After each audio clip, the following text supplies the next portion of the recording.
There's a concentrated effort to stop it. They'll do anything to stop us, especially now. Because where is our opposition? He's been fighting for us for so long. So many schools of thoughts we've been through, yeah, to keep us strong. So tell me, what is it that you're willing to do to make our dreams come true? Yeah, make our dreams come true. Been a long time coming, but now we're here. So won't you stand up and show no fear? For the master, master teacher. Freedom for the master, master teacher. Freedom for the master, master teacher. Freedom for the master, master teacher. 'Cause he's a man of the hour. They kidnapped him for building Tamare. He put his life on the line for us all. And for the truth, the lies must fade away. Fade away. It's been a long time coming. Yes, let's be strong. For the 7 seals are breaking. It won't be long to make our dreams come true. For a life that's new. Some are called and few are chosen. And how about you? For the master, master teacher. Freedom for the master, master teacher. Freedom for the master, master teacher. Freedom for the master, master teacher. Freedom for the master, freedom, master teacher. Freedom for the master, master teacher. Freedom for the master, freedom, master teacher. Freedom for the master, freedom, master teacher. Think not that we are earthborn, we come from earth, we may be, but we are life on spirit, and without knowing we can never be free. Knowledge of this was lost when we were cast into blindness. The master teacher came and broke the chains of bondage. For the master, master teacher. Freedom for the master, freedom, master teacher. Freedom for the master, freedom, master teacher. Freedom for the master, freedom, master teacher. Freedom for the master, bring it master teacher. Bring it freedom for the master, master teacher. Freedom for the master, bring it master teacher. Bring it freedom for the master, master teacher. Freedom for the master, master teacher. Freedom for the master, master teacher. Freedom for the master, master teacher. Freedom for the master, master teacher. Freedom for the master, master teacher. Freedom for the master, master teacher. Freedom for the master. They did everything in their power to take this land and make sure that what's happening right now does not go on. They tried every trick in the book. They ain't finished. They tried slander, defamation of character. They tried to rob brothers up, harass sisters on the street, stop every car coming down to make sure they did everything they could. And not one person come out and help us. Why? Because they had us marked as a cult. Oh, there's some crazy suicide cult.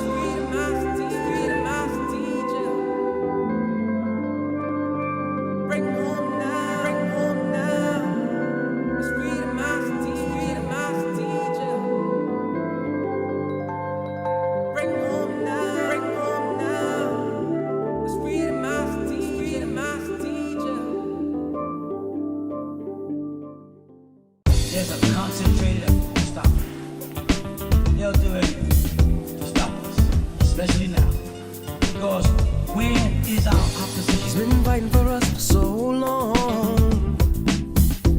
So many schools of thoughts we've been through, yeah, to keep us strong. So tell me, what is it that you're willing to do to make our dreams come true? Yeah, make our dreams come true. Been a long time coming, but now we're here.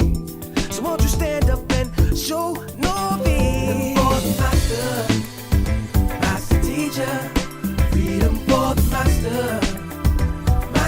teacher, freedom for the master. Master teacher, freedom for the master. Master teacher, 'cause he's a man of the hour. They kidnapped him for building Tamare. He put his life on the line for us all, and for the truth the lies must fade away. Fade away. It's been a long time coming. Yes, let's be strong. For the 7 seals are breaking. It won't be long to make our dreams come true. For a life that's new. Some are called and few are chosen. Said, how about you? For the master, master teacher, freedom for the master, master teacher, freedom for the master, master teacher, freedom for the master, master teacher, freedom for the master, freedom, master teacher, freedom for the master. Master teacher, freedom for the master. Freedom, master teacher, freedom for the master. Freedom, master teacher. Think not that we are earthborn, we come from earth, we may be, but we are life on spirit, and without knowing we can never be free. Knowledge of this was lost when we were cast into blindness. The master teacher came and broke the chains of bondage. Master teacher, freedom for the master. Freedom, master teacher, freedom for the master. Freedom, master teacher, freedom for the master. Freedom, master teacher, freedom for the master. Bring it, master teacher, bring it, freedom for the master. Master teacher, freedom for the master. Bring it, master teacher, bring it, freedom for the master. Master teacher, freedom for the master. Master teacher, freedom for the master. Master teacher, freedom for the master. Master teacher, freedom for the master. Master teacher, freedom for the master. Master teacher, freedom for the master. Master teacher, freedom for the master. They did everything in their power to take this land and make sure that what's happening right now does not go on. They tried every trick in the book. They ain't finished. They tried slander, defamation of character. They tried to lock brothers up, harass sisters on the street, stop every car coming down to make sure they did everything they could. And not one person come out and help us. Why? Because they had us marked as a cult. Oh, there's some crazy suicide cult.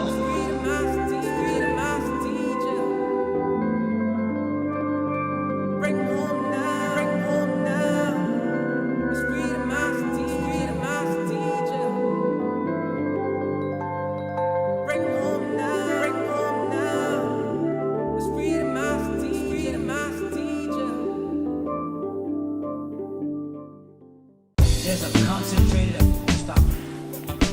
They'll do anything to stop us, especially now.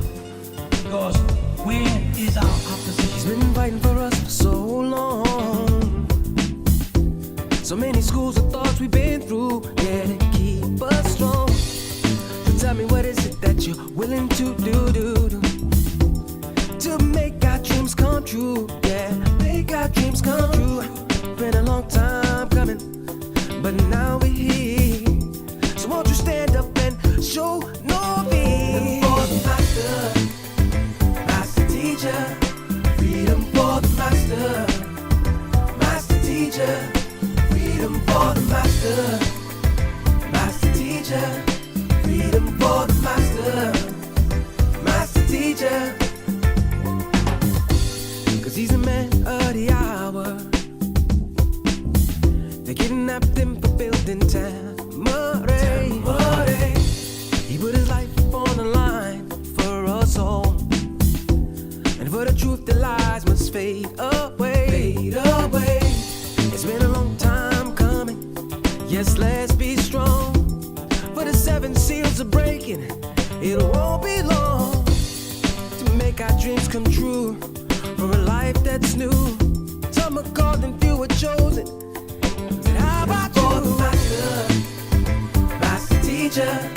Freedom for the master, master teacher. Freedom for the master, master teacher. Freedom for the master, master teacher. Freedom for the master, freedom, master teacher. Freedom for the master, master teacher. Freedom for the master, freedom, master teacher. Freedom for the master, freedom, master teacher. Think not that we are earthborn, we come from earth, we may be, but we are life on spirit, and without knowing we can never be free. Knowledge of this was lost when we were cast into blindness. The master teacher came and broke the chains of bondage. For the master, master teacher. Freedom for the master, freedom, master teacher. Freedom for the master, freedom, master teacher. Freedom for the master, freedom, master teacher. Freedom for the master, bring it master teacher, bring it freedom for the master, master teacher. Freedom for the master, bring it master teacher, bring it freedom for the master, master teacher. Freedom for the master, master teacher.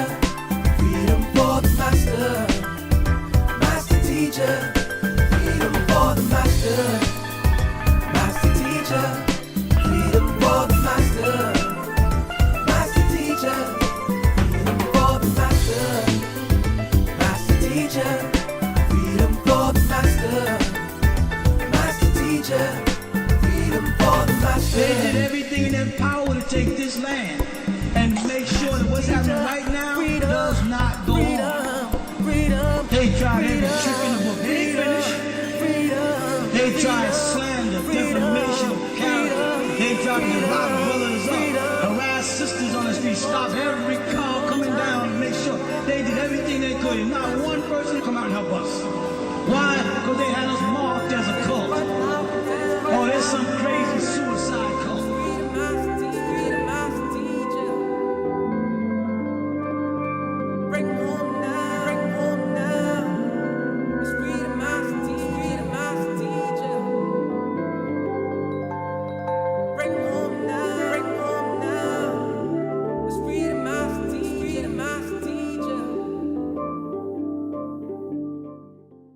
There's a concentrated effort to stop it. They'll do anything to stop us, especially now. Because where is our opposition? He's been fighting for us for so long. So many schools of thoughts we've been through, yeah, to keep us strong. So tell me, what is it that you're willing to do to make our dreams come true? Yeah, make our dreams come true. Been a long time coming, but now we're here. So won't you stand up and show no fear? For the master, master teacher. Freedom for the master, master teacher. Freedom for the master, master teacher. Freedom for the master, master teacher. 'Cause he's a man of the hour. They kidnapped him for building Tamare. He put his life on the line for us all, and for the truth the lies must fade away. It's been a long time coming. Yes, let's be strong. For the 7 seals are breaking, it won't be long to make our dreams come true. For a life that's new. Some are called and few are chosen. How about you? For the master, master teacher. Freedom for the master, master teacher. Freedom for the master, master teacher. Freedom for the master, master teacher. Freedom for the master, freedom, master teacher. Freedom for the master, master teacher. master. Freedom, master teacher. Freedom for the master. Freedom, master teacher. Think not that we are earthborn, we come from earth, we may be, but we are life-born spirit, and without knowing we can never be free. Knowledge of this was lost when we were cast into blindness. The master teacher came and broke the chains of bondage. For the master, master teacher. Freedom for the master. Freedom, master teacher. Freedom for the master. Freedom, master teacher. Freedom for the master. Freedom, master teacher. Freedom for the master. Bring it, master teacher. Bring it, freedom for the master. Master teacher. Freedom for the master. Bring it, master teacher. Bring it, freedom for the master. Master teacher. Freedom for the master. Master teacher. Freedom for the master. Master teacher. Freedom for the master. Master teacher. Freedom for the master. Master teacher. Freedom for the master. Master teacher. Freedom for the master. Master teacher. Freedom for the master. They did everything in their power to take this land and make sure that what's happening right now does not go on. They tried every trick in the book. They ain't finished. They tried slander, defamation of character. They tried to rob brothers up, harass sisters on the street, stop every car coming down and make sure they did everything they could. And not one person come out and help us. Why? Because they had us marked as a cult. Oh, there's some crazy suicide cult.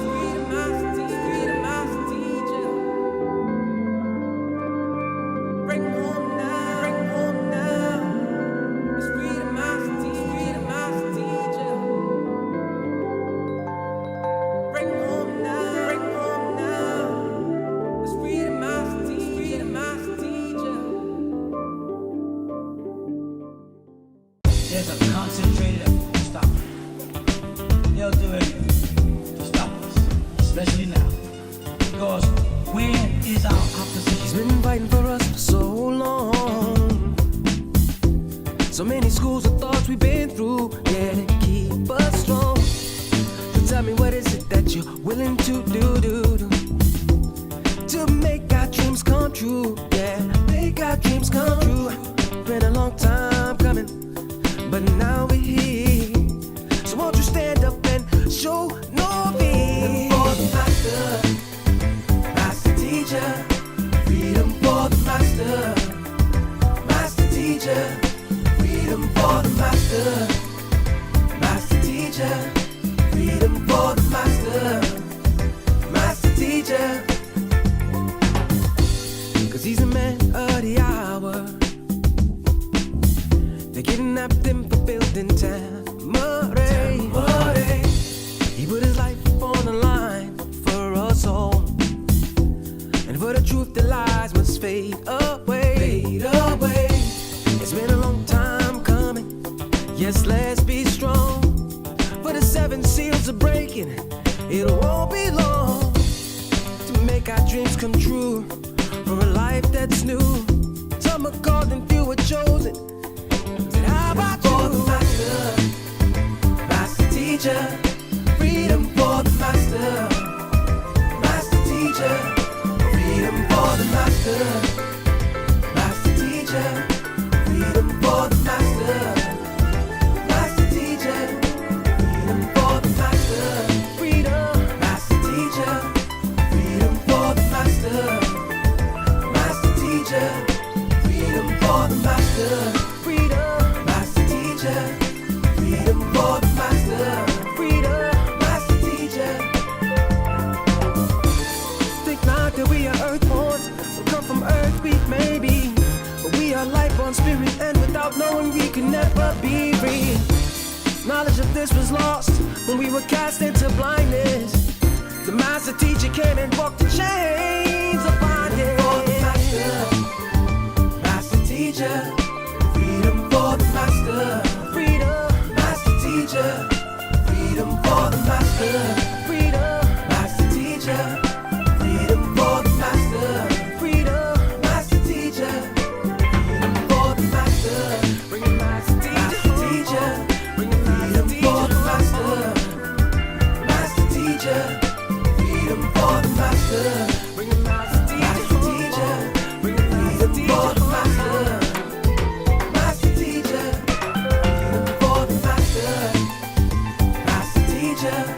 freedom for the master.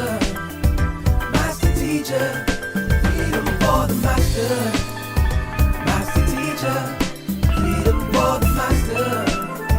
Master teacher, freedom for the master. Master teacher, freedom for the master. Master teacher, freedom for the master. They did everything in their power to take this land and make sure that what's happening right now does not go on. They tried every trick in the book. They ain't finished. They tried slander, defamation of character. They tried to rob brothers up, harass sisters on the street, stop every car coming down and make sure they did everything they could. And not one person come out and help us. Why? Because they had us marked as a cult. Oh, there's some crazy suicide cult.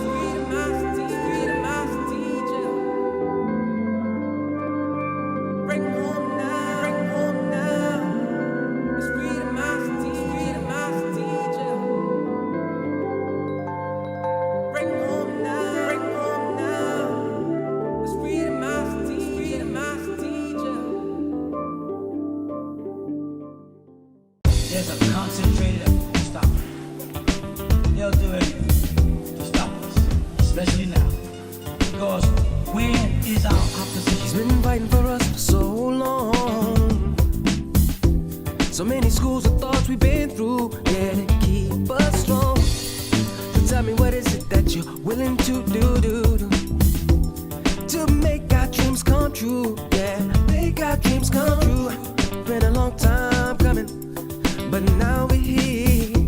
So won't you stand up and show no fear? For the master, master teacher, freedom for the master. Master teacher, freedom for the master. Master teacher, freedom for the master. Master teacher, 'cause he's a man of the hour. They kidnapped him for building Tamare. He put his life on the line for us all.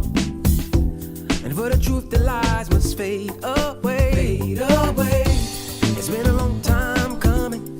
Yes, let's be strong. For the 7 seals are breaking. It won't be long to make our dreams come true. For a life that's new. Some are called and few are chosen. How about for the master, master teacher, freedom for the master, master teacher, freedom for the master, master teacher, freedom for the master, master teacher, freedom for the master, freedom, master teacher, freedom for the master, master teacher, freedom for the master. Freedom for the master. Freedom, master teacher. Think not that we are earthborn, we come from earth, we may be, but we are life on spirit, and without knowing we can never be free. Knowledge of this was lost when we were cast into blindness. The master teacher came and broke the chains of bondage. For the master, master teacher, freedom for the master. Freedom for the master. Freedom, master teacher. Freedom for the master. Freedom, master teacher. Freedom for the master. Bring it, master teacher. Bring it, freedom for the master. Master teacher. Freedom for the master. Bring it, master teacher. Bring it, freedom for the master. Master teacher. Freedom for the master. Freedom for the master. Master teacher, freedom for the master. Master teacher, freedom for the master. Master teacher, freedom for the master. Master teacher, freedom for the master. Master teacher, freedom for the master. They did everything in their power to take this land and make sure that what's happening right now does not go on. They tried every trick in the book. They ain't finished. They They try slander, defamation of character. They try to lock brothers up, harass sisters on the street, stop every car coming down, and make sure they did everything they could. And not one person come out and help us. Why? Because they had us marked as a cult. Oh, there's some crazy suicide cult.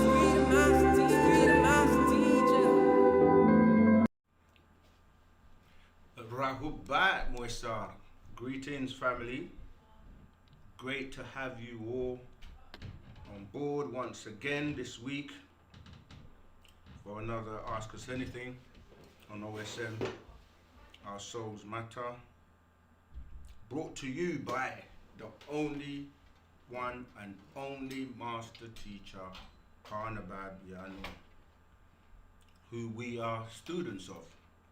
And without him, there would be none of this. So we want to give thanks and recognize the master teacher, Parnabab Yanu, known to many as Dr. Malachi Z.K. York. Okay, let's sign up. Let's see who's on. And remember that you can help by sharing and liking, subscribing, and all that good stuff. Most of all, don't buy another charger before you've seen this one. Sorry about that. But most of all, share and make comments on the videos. All right. Rahubat to son of Sun 6969 Rahubat. Marilyn Castro Rahubat. Trevor Rahubat. Coca Brown Rahubat. Delai, I think that's Delilah Seville Rahubat. Saket Ra Rahubat. Rahubat to everyone joining. We're just sharing the links and making sure that everyone can get the information.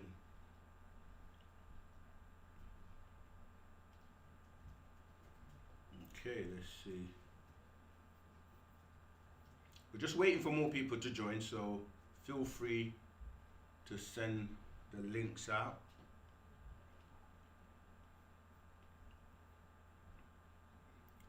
Have we got TikTok? Rahubat people, Rahubat TikTok people, Rahubat everyone joining us. We appreciate love all of you, everyone on all the social medias, YouTube, TikTok, and all the other social media platforms. We thank you all for your support, because without you there would be no us. So much love to all of you, to everyone who supports us with donations and your love and your energy. We thank you. Hurrah X9 Rahubat, Trinity Rahubat, Fab Solar Rahubat, Sia, oh hi Sia, Rahubat Sia. Yeah, we're gonna get into the questions. We just want to take time out to just acknowledge everyone, thank everyone for all your support over the years. Our anniversary will be coming up again in September, so we're looking forward to that. Thank you. I'm grateful for you also for spreading Wu-Sabat. Thank you. See ya. Right, just making a few adjustments so I can get all the questions that are coming in. Yeah, I was a little bit under the weather, but as you know, we soldier on no matter what. So, but I'm feeling much better. So thank you for asking.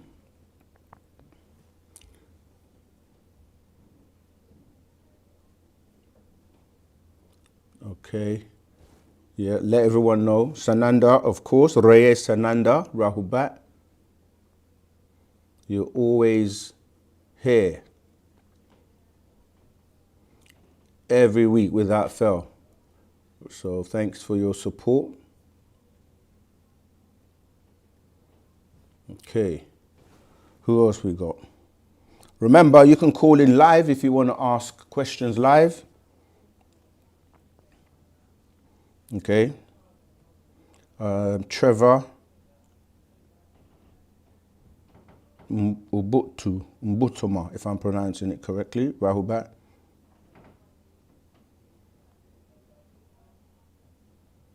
We're going to answer your question, yeah? Don't worry. We're going to take all the questions. If there are any other student teachers that want to tune in and help address some of the questions in the chat, that does help us get through all the questions. Thanks for your donation, Sekhet Ra.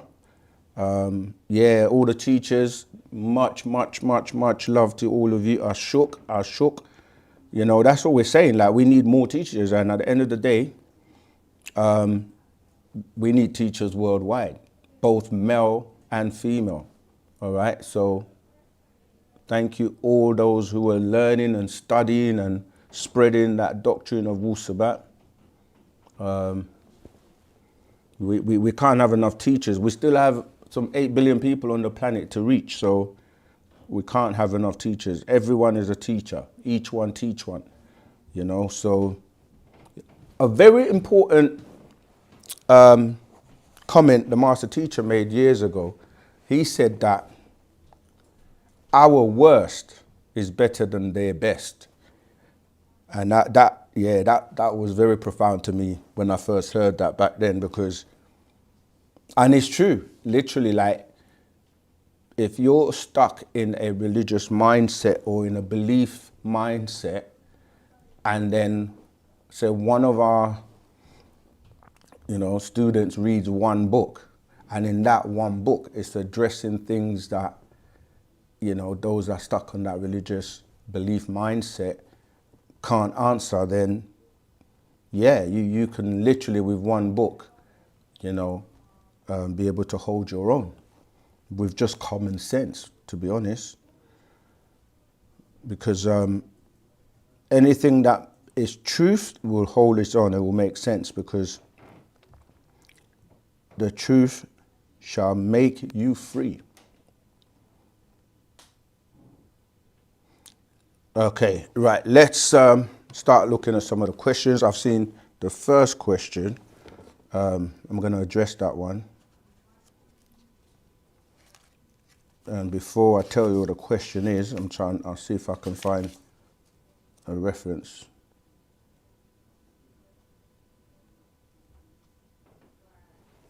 Okay, got it. All right, let's get into the questions.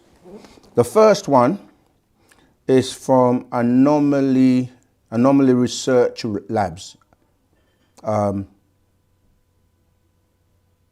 It's always quite interesting that people don't realize sometimes your question, or not even your question, your tag or the name you go by, and you know, the things you put in your profile can tell us quite a lot about you. So your name is Anomaly Research Labs, right? If I may go first, is it right or wrong to be homosexual and to act on those instincts? Okay, so the first thing is, right up front, we, Musbatu, Sabians, we are not homophobic, number one. Number two, you have to ask yourself, who are you?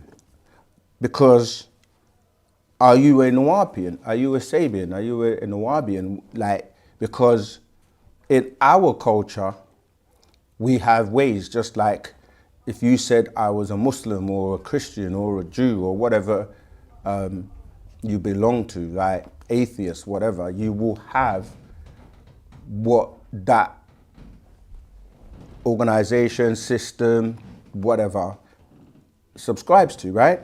So are you asking that question as a Nuwapian or somebody outside of that? If you're outside of that, and even if you are a Nuwapian, the reason I say if you're a Nuwapian is because we have things like the 33 commandments of the Sabians, yeah? Where, you know, and we have others that define and govern what we do in our culture. And outside of that, you are free to choose and do whatever you subscribe to.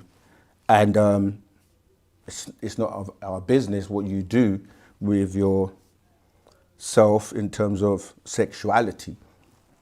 All right. However, if you are Sabian or you're subscribing to Wu-Sabat, I'll read this from slate number 2, page 2. 1. I cannot marry my Hareyu parents. 2. I cannot marry my Shakaku siblings. 3. I cannot marry my Mukradu children. 4. This is the one that answers the question, right? I, as a Muswal, male people, man, physically and spiritually, cannot marry a man who is a man, physically and spiritually. 5. I, as a Muswaltat, female people, woman, physically and spiritually, cannot marry a woman who is a woman, physically and spiritually. 6. I, as a Muhman, human, cannot have any kind of sexual activity with a Muhiat, animal, or Dubab, beast. 7. I, as a Mu'ash, male, can marry more than one spouse. 8. I can marry Mushkatatu, sisters of the same Moisar family. 9. I can divorce from my Munshayatat spouse for good reason when it's only when it's confirmed. 10.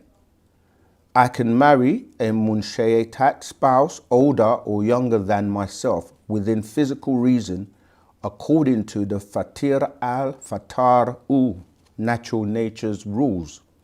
11. There is no such thing as a female physically being a virgin by natural nature. 12. Bathal lay. Virginity is the state before any act of sexual contact is performed for the first time.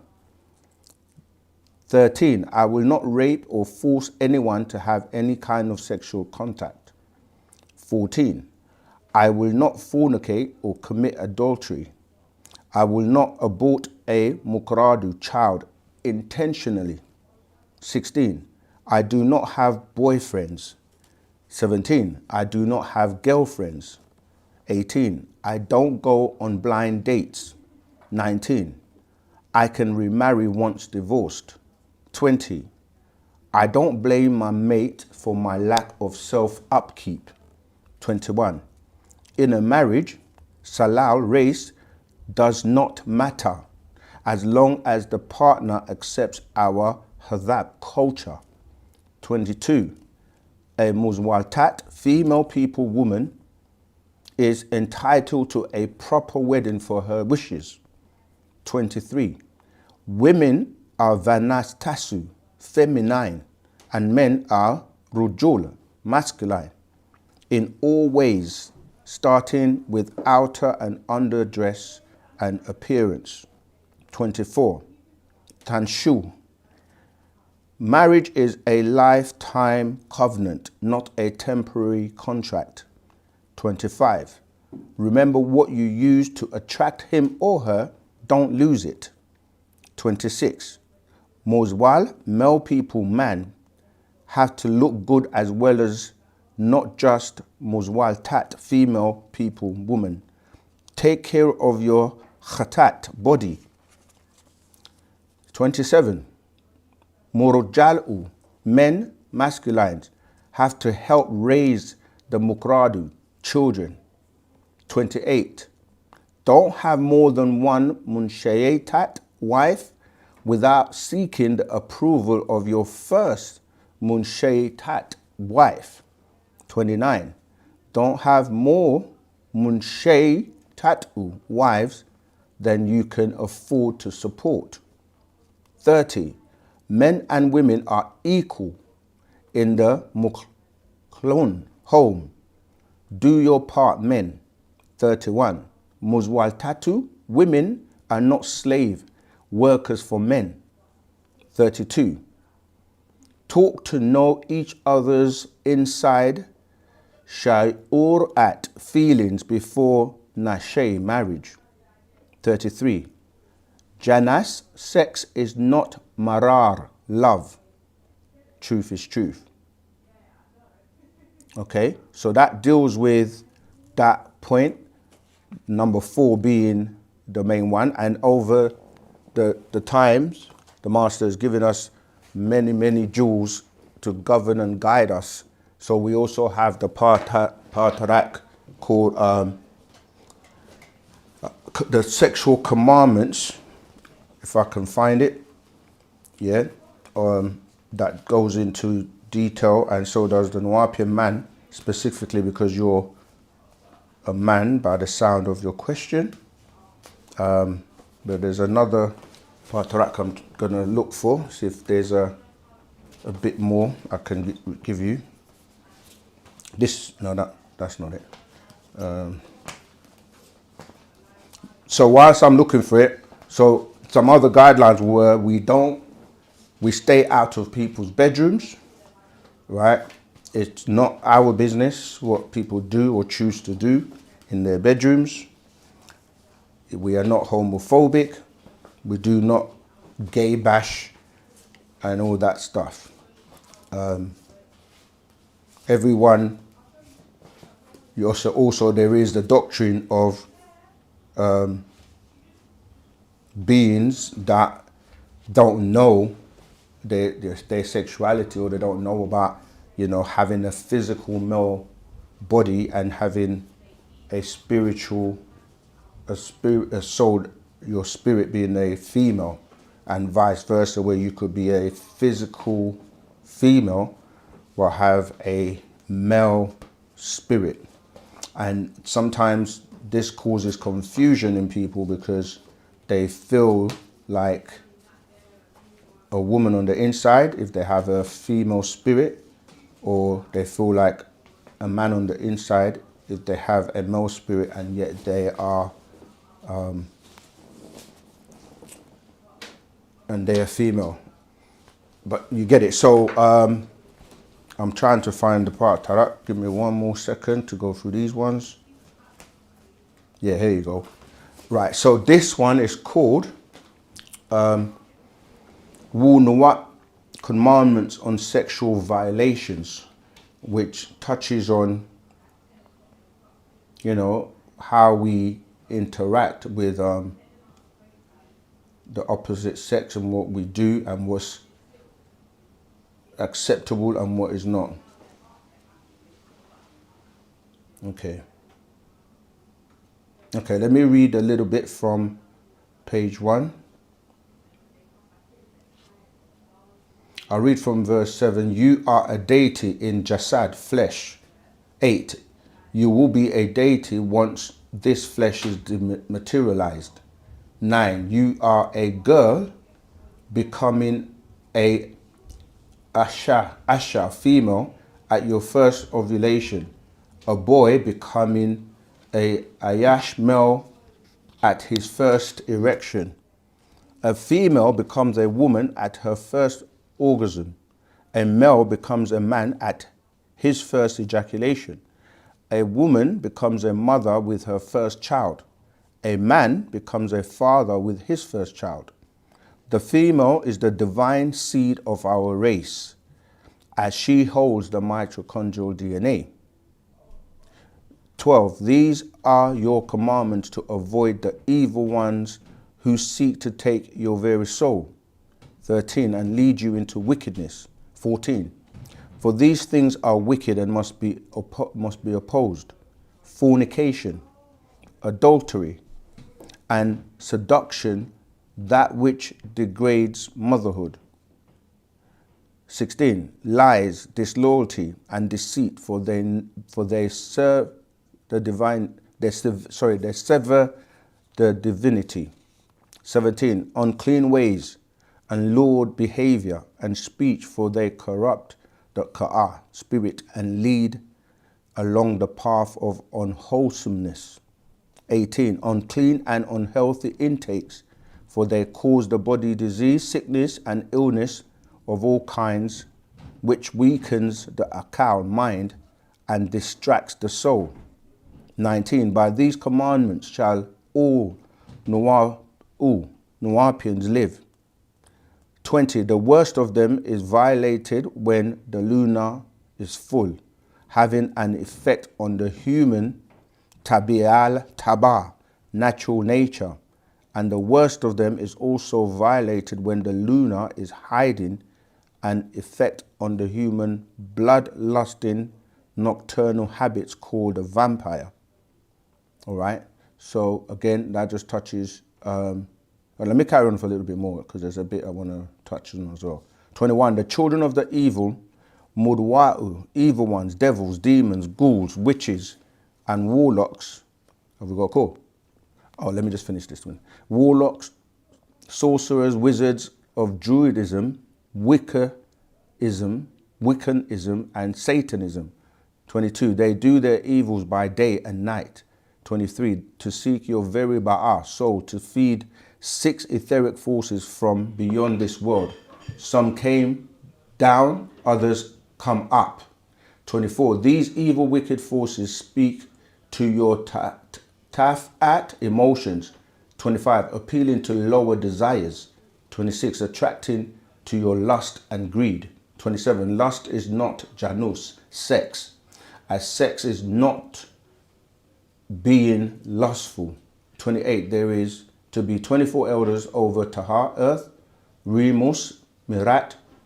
By these commandments shall all Nuwapians live, overpower those 6 evil forces. And I'll leave it there and we take the live call. Rahubat, first caller, live caller. What's your name, where you're calling from, and what's your question for today, please? Rahubat Zamal, my name is Liz. I have a question regarding Telegram. So I'm new to Telegram, so I feel like sometimes I don't navigate it correctly. Can you elaborate a little bit more on the navigation for Telegram, please? Rahubat Zamal Tat, and thank you for your question. Yes, I think sometimes we take it for granted that everyone's familiar with Telegram. Telegram is an app just like WhatsApp, which most people may be familiar with. And so when we say join our Telegram group on our calls, you would first of all have to go to your app store, or or the Play Store if you're on Android, App Store if you're on the iPhone or iOS operating system, and you just search Telegram Messenger. The icon is a blue kite, like a blue and white kite, and you download the app and then install it. You go through the process. It's very simple and very quick. All you have to do is put your number, your mobile phone number, and then go through the security in terms of they may send you a message or code or something. Once you've done that, you now have the app installed on your phone. So when you click on the link that we post in the chat, our official Telegram group, like it's posted in there already, says join the official Wu-Sabat Telegram for live updates and direct access to student teachers. When you click on that, it will automatically take you to the OSM Ask Us Anything Telegram group. And once you arrive, of course, being the first time, or if you've never used Telegram before, there are messages that are pinned up right at the top of the screen. It says pinned messages. All right. So first thing you would do is click on those messages, because they give you like a welcome and just like basic guides of how to use the platform. One of them being how to search. There's a video that shows you how to search for questions or any information that you're looking for, because the Telegram group has been going for some years now, and it's got a lot of useful information. All the questions that people have asked and all the questions that student teachers have already answered, and provided references of books and images and telegrams and links to videos, etc. So it's a good way to kind of get an orientation for the platform by searching. So if you want to find out anything, first thing you should do is just search if that question has already been answered. You can use one word. You could search something like, I don't know, Jesus, God, whatever, and then you will get a list of references that have been found relating to that particular phrase, word that you've searched. And then you may have your answer already asked and answered. And then if you want to ask a question yourself, you literally go into the chat like we have on the YouTube here and we have on many platforms, on WhatsApp, etc. You click on it and you just type your question.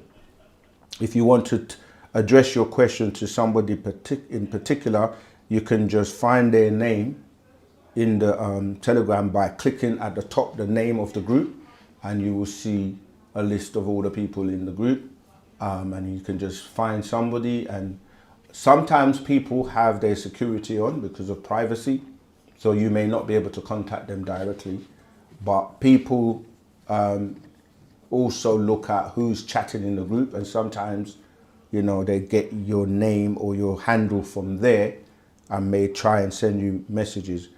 If you come across anybody trying to spam you or, you know, approach you for some other reason other than why you're there, you know, people try to sell you crypto or all kinds of things, and just report them in the group and the admin will remove them or deal with them. As we're growing, you know, we're getting more and more people coming on there to try and exploit, you know, people in the group. So be mindful, but the admins, as long as you bring it to their attention, they will remove them quite swiftly. Was there anything else in particular about Telegram that you would like to know? Because I think I've covered it quite well. If not, we can elaborate. Oh, no, that was very helpful. Thank you so much. You answered all of my questions. Okay. Tech. And Tatafirafu. Wadi. Okay, right, let's get back to the questions in the chat. Yeah, so Anomaly Research Labs, you were first, as you say, if I may go first. Is it right or wrong to be homosexual and to act on those instincts? Now, one last thing I want to say on that is, who even says, or where did you get the concept of right or wrong, and who says is right or wrong? Because really, it's religion that has pushed that whole homophobic and all this kind of stuff, because, you know, the people that don't really fully understand what the city of Sodom and Gomorrah were about, they think it was about homosexuality when it actually wasn't about that. And the whole thing about us as Sabians dealing with love and unity and Wu-Sabat is that we don't hate anybody for whatever reason. Years ago, the master teacher put out a recording called "To Hate is a Sin," right?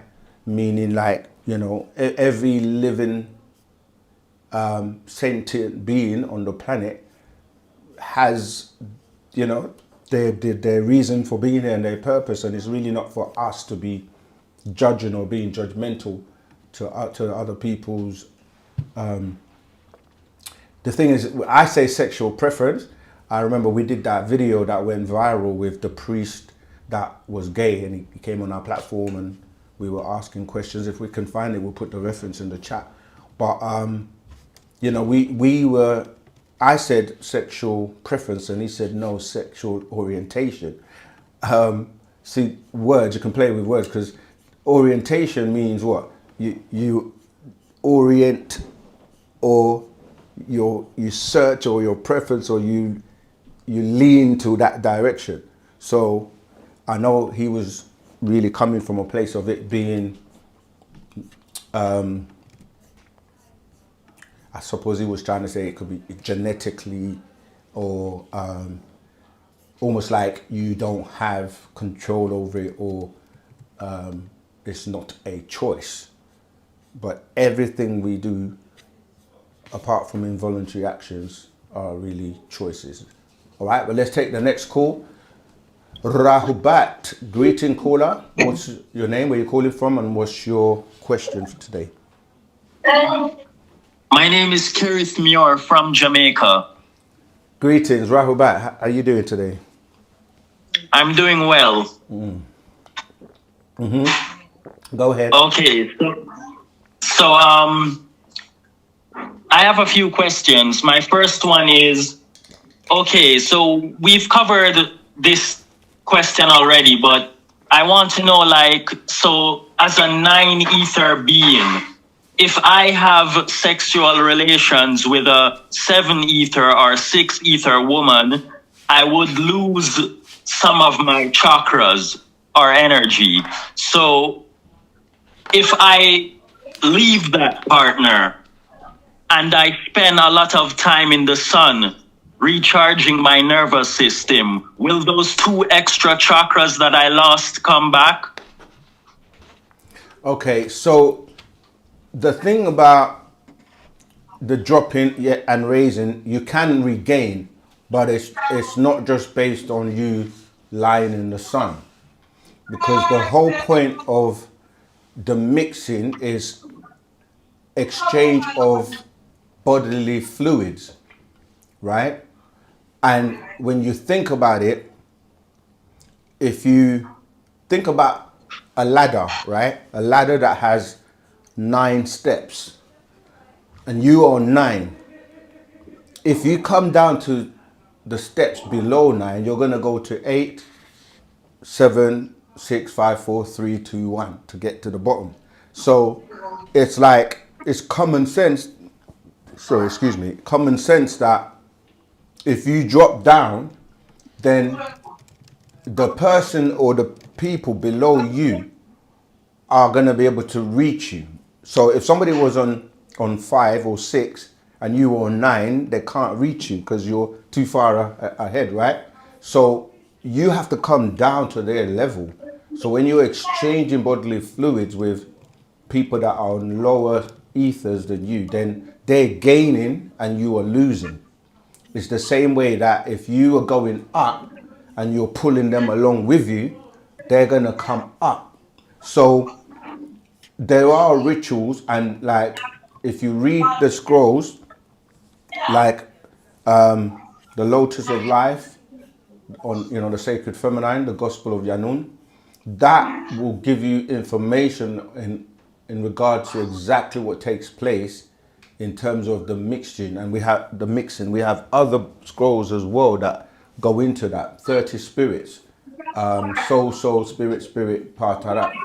So yeah, it's not just about laying in the sun. If you were, let's say, to go back with a Nagaru female that's 9 ether, then she will be able to, like you say, recharge you or activate you and pull you back up. You see, so Yes, but I have a question about that. So, but yeah. since I lost some of my chakras to a Wait, 6 ether or not 7 ether some. woman, What I'm saying is one of them. So if you are, yeah, okay, go on. Yeah, you could lose more, but yeah, if you are 9, you lose downwards to wherever you go to. so if I become an 8 ether or 7 ether from the mixing with the 7 ether, then when I get with a 9 ether woman, wouldn't she lose when she gets with me? No, because she's 9, right? So she's not losing. It's the Nagaru female loses when she goes with, let's say, an Adamite that is lower than her. Yes, but I am now lower than her because I mixed with Yeah, a but that's what I'm 6 ether saying. woman. If you're lower than her, she's gonna pull you up. And she doesn't lose in the process. No, because you're not okay. If you have, let's say, 9 and she has 9, you're on the same level. She's not losing her 9 because she's getting with you, because she's gonna reactivate and recharge you and pull you up, and then you're gonna be back to 9, and you both will be on 9, which is about the balance between the two. See, if 2 people are equal, it's balanced. If one is less, then the one that is less is drawing from the one that is high, and vice versa. Because if you're Nagaru and you're 9 and you go down with going to say an Adamite, then she's going to draw from you. And it's the same with the female. If a female Nagaru is on 9 and she goes with a Mukasu or an Adamite who is 5, of course he's going to be gaining from her 9 because he's got 4 steps to get to be 9. You follow? Yes. There's something, if I can find it, I will read to you as well. I'll look for it in the meantime, and even if you come off the line, I'll still try and read it. But you said you had another question? Yes. Okay. Okay, Go. so this one can be a quick yes or no answer. I mean, like, so if I reincarnate, will I reincarnate or come back with the exact same personality I had in a previous life? No, because we have to, when you read 30 spirits and understand or understand what the spirit, when you say personality, you're really dealing with your spirit. So spirits can be recycled, or it may be a new spirit embedded with the other parts of you. So it's not necessarily going to be the same spirit that is in you. So that's your personality. But what about my personal personality? That's what I'm saying. You lose all signs of what you're considering personality when you're going, because in the rising and leaving here, you actually shed the identity of the me, myself, and I, which is what happens when we are on. We as when you're down here, we get caught up in the people, places, and things, and individualism. So we lose all of that because we are becoming one as we go up. So you do lose that. You lose like the individualism, or the things that make you as in individual, because like when you deal with like mind and the higher levels, so you're merging. So when you come back, it's not necessarily going to be the same components that you left with. So if I want to have a certain kind of personality, it would be important to reincarnate to certain kinds of parents, right?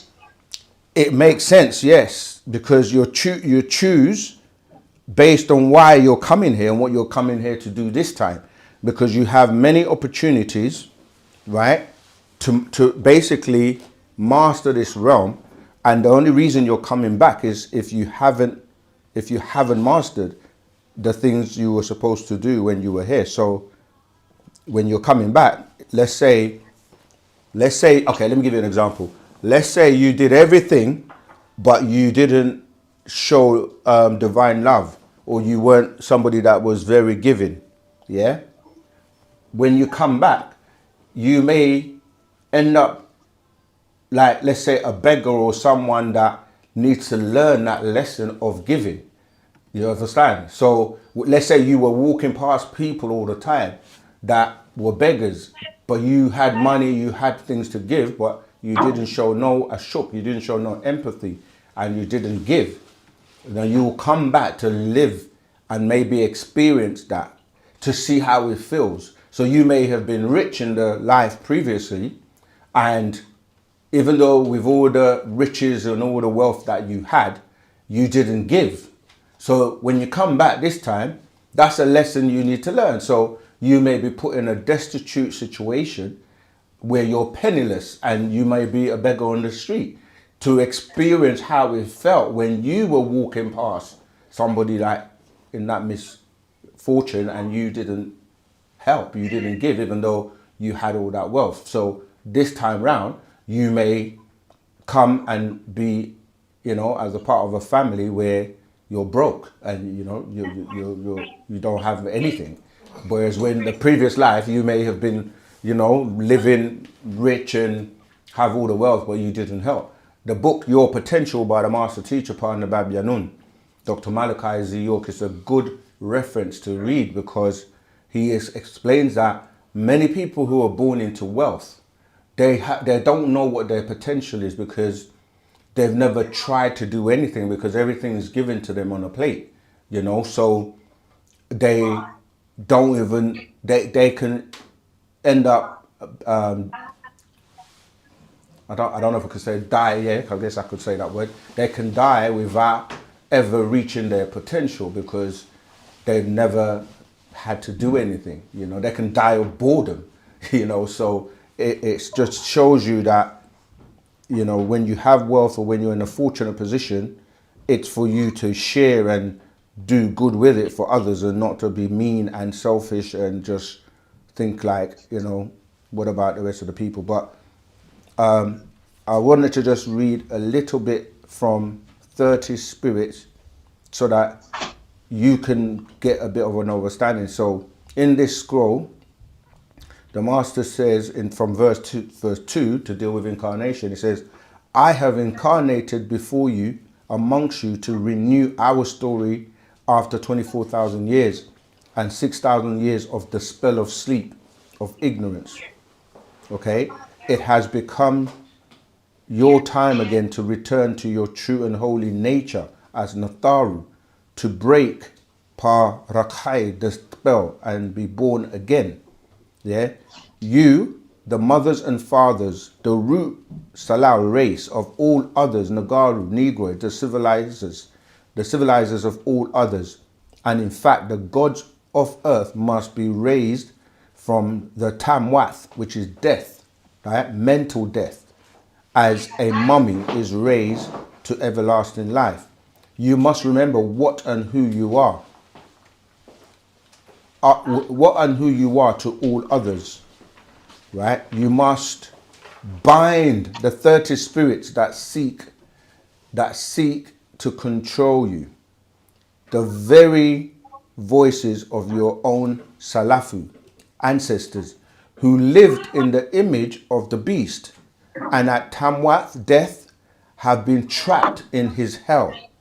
9. You must bind them and free them from the realm of hell, that you will be free of their whispers into your Abab, heart, and Akal, mind, which affects your very actions each Zaman, day of your life. Yeah, the Sawatu, voices who whisper to your inner mind as to what is best to do, or what is right to do, and what is good to do. 11. And Sawatu, voices who whisper to your inner emotions and desires what is not best for you and others, what is not right to do, and what is not good for you. 13. The whispers that are agreeable and the whispers that are disagreeable. 14. Your choice. Your will is influenced by the very voices of and in your DNA. So what you became after birth, what you accepted as you grew, what you believe you want as opposed to what you need. 18. Your inner voices who whisper to you only wish to fulfill their lifelong desires with your jasad, flesh, khatat, body. 19. To lust their lust, to pleasure as they wish, to be pleased by any and all. 20. They seek to use your frame for their own use, even unto your tamwat, death. 21. And each of the 30 ka'au spirits in your DNA is linked to their own 30 ka'au spirits DNA, and all the ka'au spirits they have encountered during their own lives. You see, so all these spirits, yeah, because I can go on, and you should really try and read this part of that, because you have unclean spirits that are in you. So it says, and when the unclean ka'au spirits are gone out of you, you only have one voice and good whispers of your ancestors. Yet take not up into you more spirits, more wicked than your own. Right? So when you read Matthew 12, verses 43 to 45, it talks about unclean spirits. Yeah, so I'm going to read it. It says, when the unclean spirit is gone out of a man, he walketh through dry places seeking rest and findeth none. Then he saith, I will return into my house from whence I came out. And when he is come, he findeth it empty, swept, and garnished. Then goeth he and taketh with himself 7 other spirits more wicked than himself, and they enter in and dwell there. And the last state of that man is worse than the first. Even so shall it be also unto this wicked generation. Right? So all one's life, these evil spirits can have their way, mess up their lives, and hinder their learning by erasing the memory in the subconscious mind, making it seem hard to learn, to remember, destroying your life. 26, leading you to drugs, drinking, smoking, sex, crime, to lying, to stealing, and to killing, making you live by danger, chance, gamble, giving you diseases and sickness, making you think you're mad, crazy, and insane. And the last one I'm going to read is 27. And there are also walkings that are eternal links and transfers from one person to another by many means other than sex. Yeah, so the spirits that you take on or that you incarnate back in can literally ruin your life. That's why it's very important to learn about bodily fluids and exchanging DNA with others. Is that my time? Did you want to read something? I have one more question. Go ahead. This will be your last question because we want to make sure we give everybody the opportunity to get their questions answered as well. Okay. Yes. Okay, so in the story of Jephthah in the Bible, it said that he said that if the Lord lets him prevail against his enemies, he would sacrifice the first thing that came through his door. And then his daughter came out to greet him first. So the scripture was kind of making it sound like Jephthah sacrificed his daughter. So it makes me wonder, when you read about so many gods in ancient history and in the Bible, why do they always crave blood sacrifice? Why do they crave blood so much? Because what you're referring to as gods are just extraterrestrials, and most of them are the Anakim that are being referred to, who are bloodlusting, bloodthirsty beings. And this is why people are confused when they're reading a book that is supposed to be holy. It's not, because the word holy means pure. It's not a righteous or a pure book, because when you examine the character that they're calling God, like you say, he's asking for sacrifices. You know, it's asking, remember, Isaac was to sacrifice his son, and like you say, blood lusting and blood sprinkling over the altar, and even the whole Jesus story to bring his son to be sacrificed. None of it makes sense, right? And till this day, people sacrifice animals and eat them because of what these gods, so-called gods in the Bibles, are doing. So you can see it makes no sense, because why would you sacrifice your child? No loving, caring parent would sacrifice their child. Now check this out. But when you go into the world of, say, Hollywood and these places where, you know, in order for them to get riches and material wealth, a lot of the time they speak about them sacrificing and making sacrifices. And now it's all coming out with the exposure of, you know, the Epstein files and certain things that people will do anything for money. And, you know, that's part of that kind of industry where many people have spoken on it. You know, Kanye West has spoken on it. There's many people that have said, confessed that they had to sacrifice family members and things like that just to get wealth. But what does the scripture say? What profits a man to gain the whole world, but then to lose their soul? Because your soul is the only thing that matters, that can actually take you to, you know, the heights you need to become one with the all expanding, or as we say, Pa'ut.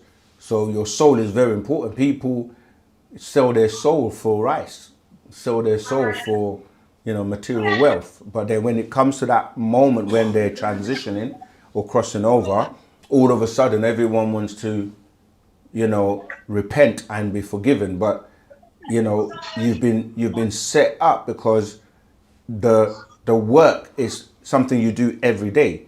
It's not a last minute. You just say, now you want to hold the Bible and you want to start saying you're religious, but it's too late at that point because you've already sold your soul for material wealth or whatever. So that's why it says, what profits a man to gain the whole world but to lose their soul? That your soul is that important, because if not, you're going to be trapped. But yeah, I'm going to, did that answer your questions? Yes, thank you. All right, thank you. All right.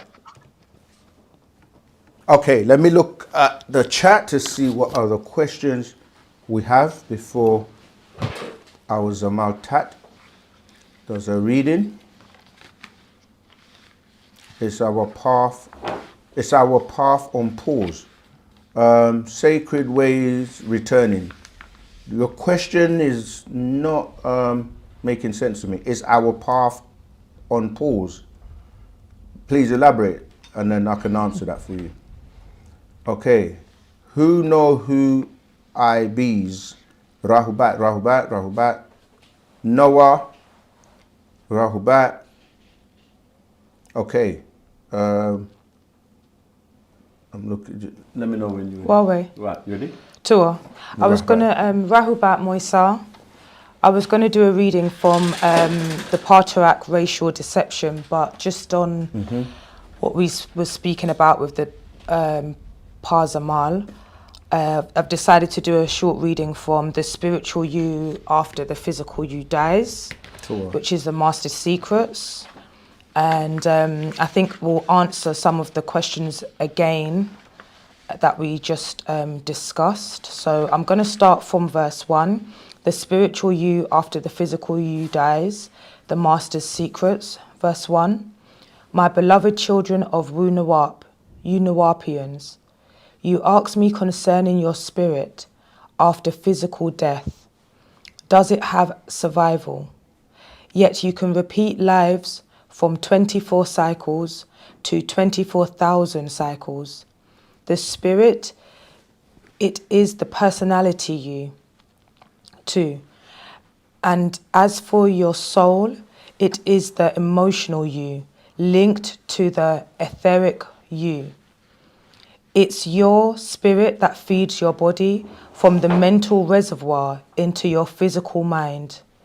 You, as a Negroid, is linked to the nine mind, the highest. Your thought, as Negroids, travels at 24 million miles a moment. That is how fast your mind can change thoughts and travel faster than the speed of a twinkle of an eye. And then I'm just going to skip to verse 16. I'll go back actually, sorry. Verse 14. If a person kills or murders another life, be it in the womb or after, the spirit will be attached to them in this life. 15. If a person puts on a uniform of any kind, be it law enforcement, military, an office robe, any job or position that results in taking a life, ordering the taking of a life, or responsible for the loss of a life, that spirit will haunt the person. In the case of military, a person may be trained or ordered to fight a war and kill one or many people.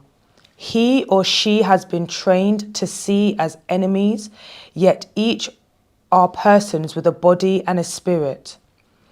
If you as a soldier take another's life, reasons do not matter. The person or person's spirit will be attached to you, even follow you home from service and haunt you, even send you insane or lead you to drink, take drugs, become confused, and eventually cause you to commit suicide. The same for law enforcement personnel, and is why there are such high rates of suicide among them. 20.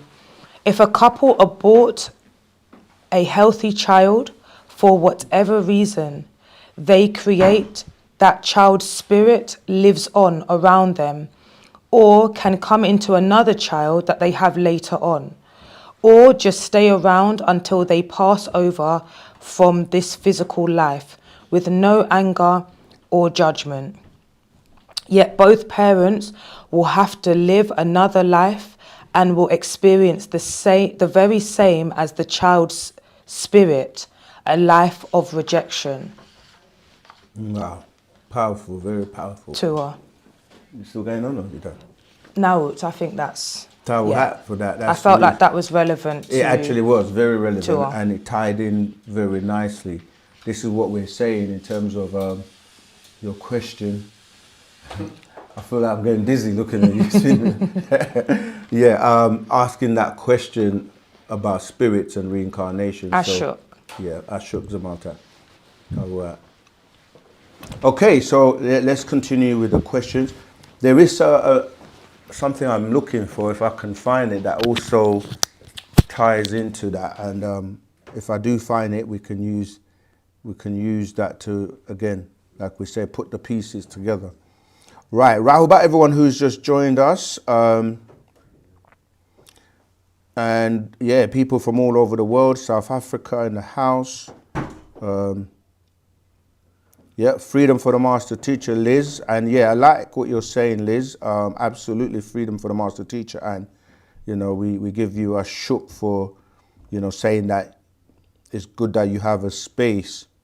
You're grateful to have a space where we can learn, grow, and begin waking up from the spell we've been under for so long.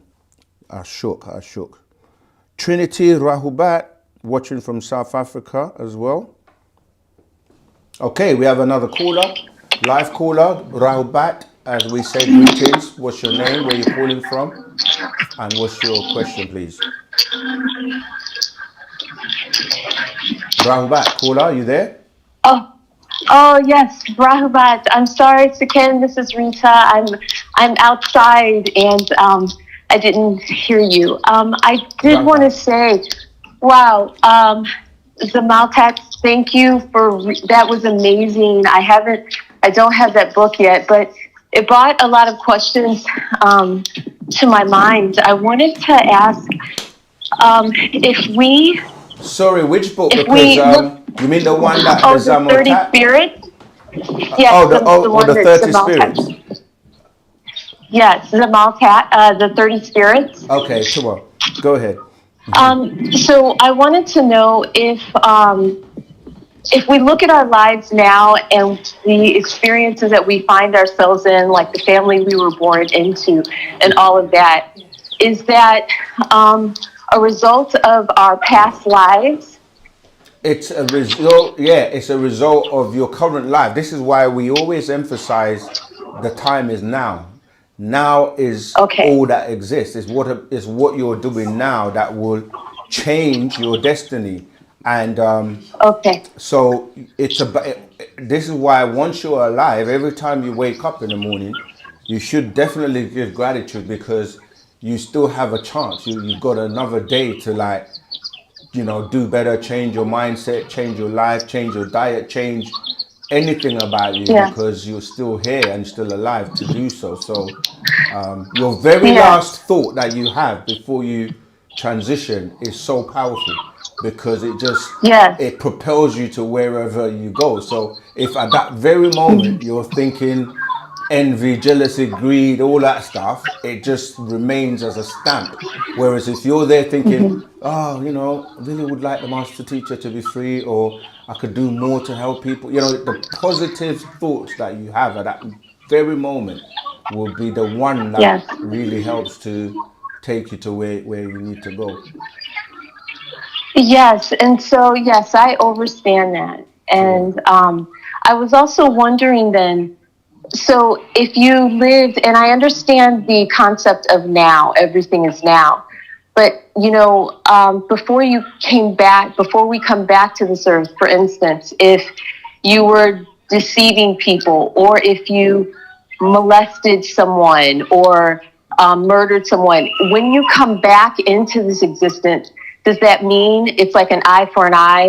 You will experience those exact same acts? Exactly. Because even though we say now, or when we look at time, it's all now. So what you may be calling, let's say, 10 years ago or the past, it's still relative now. And what is now today in this moment is relative. And what you're calling the future is still now. So all of it together is multiple nows that are combined for your, so what you would call judgment. That's why you judge yourself. You judge yourself by the things you do and how you act. But unfortunately, some people don't realize that their personal choice has been hijacked to the point where they're not thinking by themselves or thinking for themselves. They're being influenced by others. And a lot of the times it's the spirits that are, you know, they've been binded to. That's what religion does. It binds you to these, you give allegiance, or when you say religions, you're relying on the jinns, or you're binding yourself to the legions of spirits in these religions. And then that's why when we're reading 30 spirits, it says those could also be your ancestors who were also, you know, under those conditions. So you have to bind them, and they are the agreeable ones and the disagreeable ones. So once you bind them, they no longer really have an effect on you. You can cast them out of yourself by the things you do. Yeah. So you're right. That's why in the spiritual you after the physical you dies, it explains that. And the 24 elders is another great master secret to get hold of, because it's taken, this is where they get the laws of Ma'at from, but it's a lot more serious than people think. People think in religion that they can sin all their life, do all of these wicked things as you say, and then just get dipped in water and said, you know, you're saved now, and they believe it. But it's not true. They still go through in their reincarnation to go through those consequences. Go ahead. Well, exactly, and you don't realize that whatever, you know, you're experiencing now, it plays out. In your so you can't lifetimes. get away from it. You can't get away from the deeds that you've done. Absolutely. In the sense that it will always come back and it plays out, and that's the leveling field. Exactly. That's why you have 24 to 24,000 times to pay your debt, if you want to use it that way.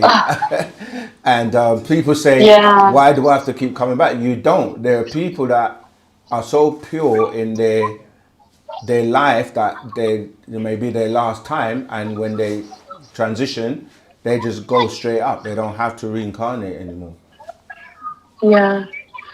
I mean, it's just when you have an understanding of this and you get the information. I mean, I haven't been religious since I was age 9. I mean, something didn't make sense to me, but you realize how,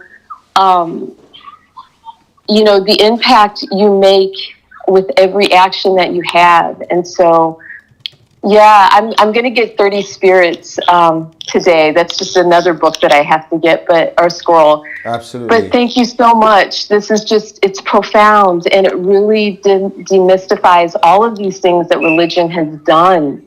That's right. You know, the idea of forgiveness. Forgiveness comes by you actually coming back and having what you did done to you. And doing the work, yes. And doing the work. Wow. Tao Tats, thank you so much. You're absolutely welcome. Okay. Wadu. Okay, Reye Sananda, next question. Rahubat, serious question. How can we survive in a world so cruel? I got into a fight yesterday and I got stabbed on my doorstep. How can we stop this crab in the bucket mentality? First of all, Nadum, sorry to hear that, you know, you had that incident. I'm glad you know, you're speaking, so we take it that you're okay. Again, it ties into the previous question, because you have to know that this world is designed, and who do they say is the ruler of this world? Who do they say were cast down here? And they've had 6,000 years, these disagreeable beings, of rulership of the moon cycle, and the six ether forces have dominated up until the year 2000. So when the spell was broken, and we're now in the hereafter, the issue is what you do and what your mind draws is what is manifested in your reality. And so you have to check yourself sometimes. I'm not even saying in your particular situation, but you know, we create our own reality. So you may, like the caller was just saying, the last caller Rita was saying, that we come here to experience and live and go through certain things based on our previous lives. But if you start to cut away, again, the last caller was touching on this, that religion has done a serious job of, you know, like distorting information and misleading you with the misinformation. So you have to know and start to, when you start to clear and, what's the word, purge all the people around you, all the things that you're doing, and like the things that you hear in your voices that are disagreeable. I mean, even like you said, the world is cruel, and when you're around people who feed that type of energy, then you get caught up in it. So you have to eradicate that, take yourself away from those people that think that way, the things they eat that affect them, because ultimately the way you think is how you behave or how you act. And the way you think may be by the moral standard of religion. And we already saw that the deities over these religions, they're not very kind, loving, caring people. And so you get kind of like pushed away from your ancestors. And when something really positive or really good happens, you give that energy or praise to these deities that you've never known, never seen. And so I'm saying you just have to be in the right environment with the right people. That's why we say Wu-Sabat will help you, because it transforms you inside out. And you can't really be amongst or dealing with people of a particular mentality. How we can stop this crab in the bucket or barrel mentality is to be amongst people who don't behave and think that way. Because some people want success for everyone. They want all of us to progress. But then, like you say, you have those who, it's not easy. Those who have that crab in the barrel mentality, and instead of supporting and helping, they want to pull you down. And it comes with the territory, because, you know, when we say trial and tribulation, like, and your potential, you're only going to know your potential when you're tested or put in positions where, you know, you survive from. And they say what doesn't kill you only makes you stronger, right? So you're going to get stronger. You just have to know and learn to not feed the forces. We have an actual fact called feeding the forces, because these forces can come in many forms. You know, they can come in a pretty red dress, as you saw in the Matrix. They can come in a student loan. They can come in a job. They can come in any form to entice you and take you off the path. But part of that keeps you on the right path, on the way, okay? So yeah, stay close to Wu-Sabat, keep studying, keep reading, and transforming. Rahubat Muisa, Rahubat Seken. Rahubat. Anuki Terry Jamal Tehuti from Zambia. So I just have a quick question from the scroll, Feeding the Forces. So my particular question comes from verse 13, which states, if only you knew what has started at the fourth cycle of 1993 AD on 2008-9-10-11 and 12 AD. There is much to watch around the world. So my question is, does the master teacher give more information regarding this cycle? And what kind of a cycle? Is it the same cycle as the 24,000 cycles, or is it a special cycle which started in 1993? Like, maybe if you can give a breakdown on that. All right, I'm trying to find that actual fact, and then I can kind of reference what you're relaying to, because I just need to read it to see. Feeding the forces. Okay, I've got it. All right, let's have a look.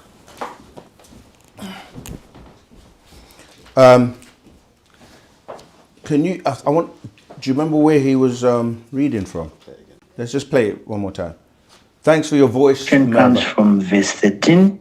Verse 13. So my particular question comes from verse 13, which states, "If only you knew what has started at the fourth cycle of 1993 AD on 2008-9-10-11 and 12 AD.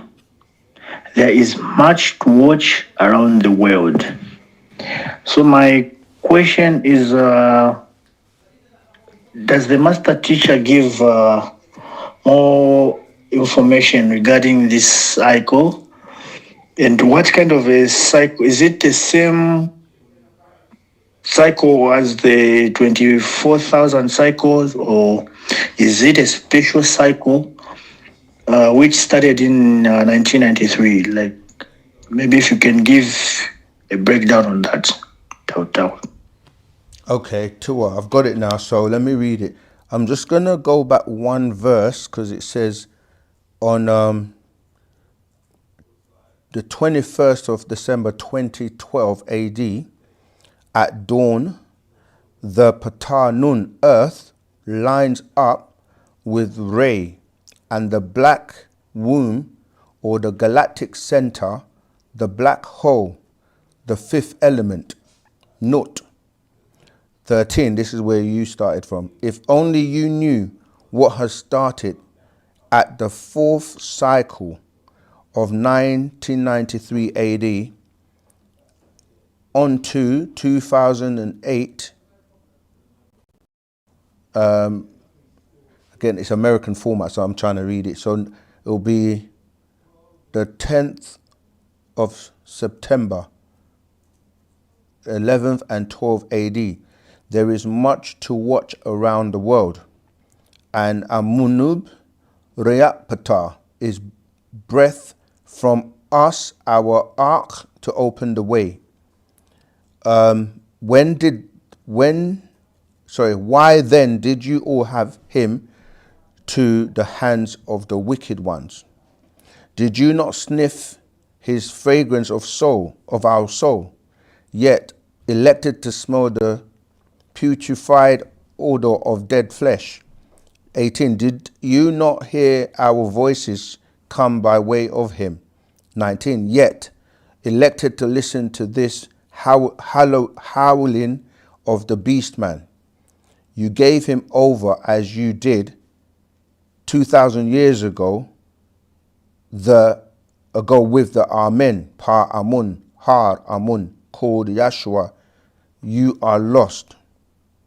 Furthermore, you all testified that Pa Mujdud, the reformer, the renewer, is in fact our master teacher, the man of the hour. Why then did you not hearken to our words, but followed the gibberish of their liars? You also stated in your own words that you saw from 1970 AD until you left miraculous proofs to authenticate his identity. Why have you not helped him and seek illumination, transformation by these signs? Right, so if you step back and read the whole of this actual fact, it's talking about different cycles within cycles, and it's referring also to the what we call the dimensional shift. So in terms of the cycles, the cycles all relate, but they're running simultaneously. So, for example, this is actually referring to people that left when the master teacher was kidnapped, and the fact that even though they were around him and bear witness and testify to who he is, they still gave him over, you know, and he's explaining that in the past, this was the same type of story in terms of who you refer to as, people refer to as Yeshua, or some say Jesus, right? So the cycles are within the cycle. So the fourth cycle, because even though we started coming into the year, the sun cycle in the year 2000, things actually started from 1966.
Three years.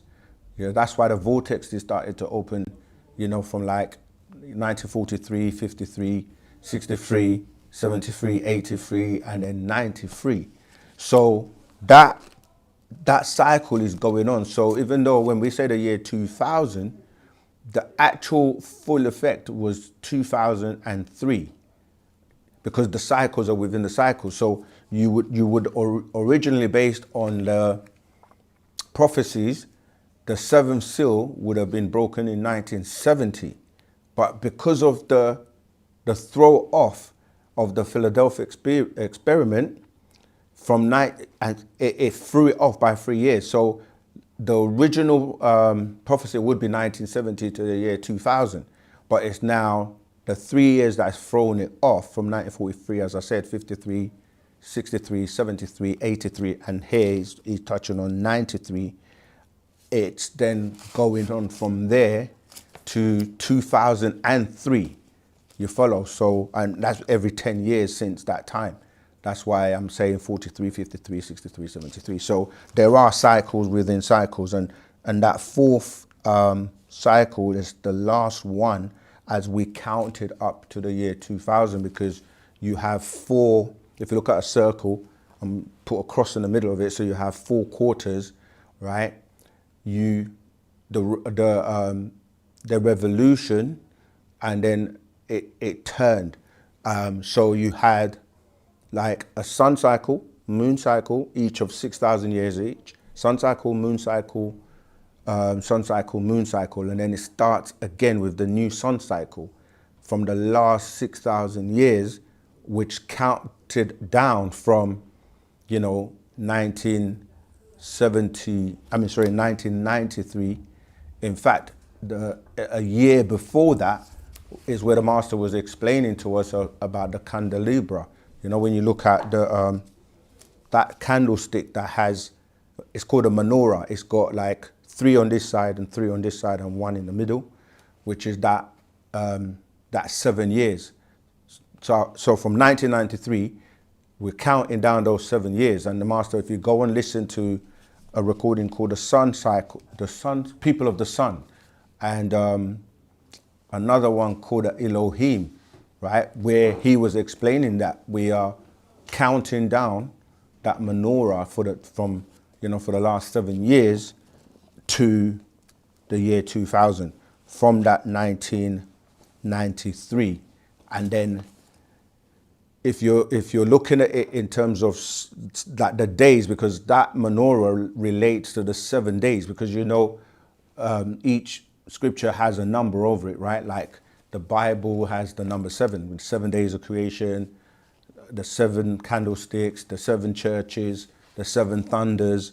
So that 7 was the countdown on that candelabra, the menorah, counting down each year to the year 2000, where the year 2000 where the new sun cycle came in.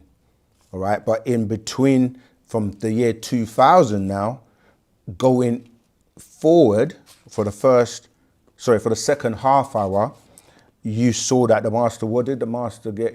He got kidnapped in 2002. You see, that's where you're now counting to what I read, the dimensional shift, the dimensional shift, which was in 2012 AD, which he mentions here. And then, as you can see from 2012, the dimensional shift, we now moved on into fully, we're in the sun cycle of the second half hour, counting down to 2030. All right. I trust that helped. Do we have another question? Live. Oh, Rahubat, live caller. What's your name? Where you calling from? And what's your question, please? Rahubat Musar. Rahubat. Brother, I would like to thank you. I'd like to thank all of y'all, basically, for everything that y'all doing, and it's resonating, and everybody's getting on board. So let's get that out the way. Thank you. I got three quick questions. I heard you the tail end of you was explaining something about blue candles and the spirituality of going into that. Mm-hmm. I didn't get the whole thing, so if you can tell me about that. And then the second question I have is basically about like the languages online. Mm-hmm. Because I know that we know the getting in the tones, and that's very important. Somebody said it on your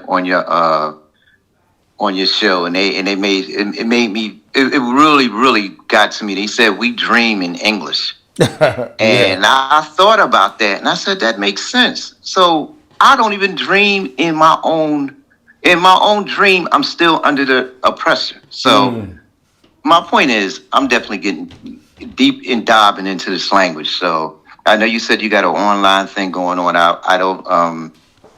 I'm not all that good with the computers, but I'm learning. So you be patient with me. But I know you guys said that if you can give me that information. And the last thing you was talking about, I heard you mention this again. Maybe the other brothers about chanting. Right. And that's it, bro. I really, like I said, I appreciate all what y'all have done. One more quickly. You said if you can't get certain books, I seen that you had them, and I wanted to be able to link up to certain books that you guys have because I wanted to pick it up. And I don't care how long it'll take. I'm in the States. I'm from Philadelphia, VA. So my name is Hapuz. So if we can do that, hey, it's all good. Right. Tawat, thanks for your questions. Right. Yeah, you raised some great points I do want to touch on.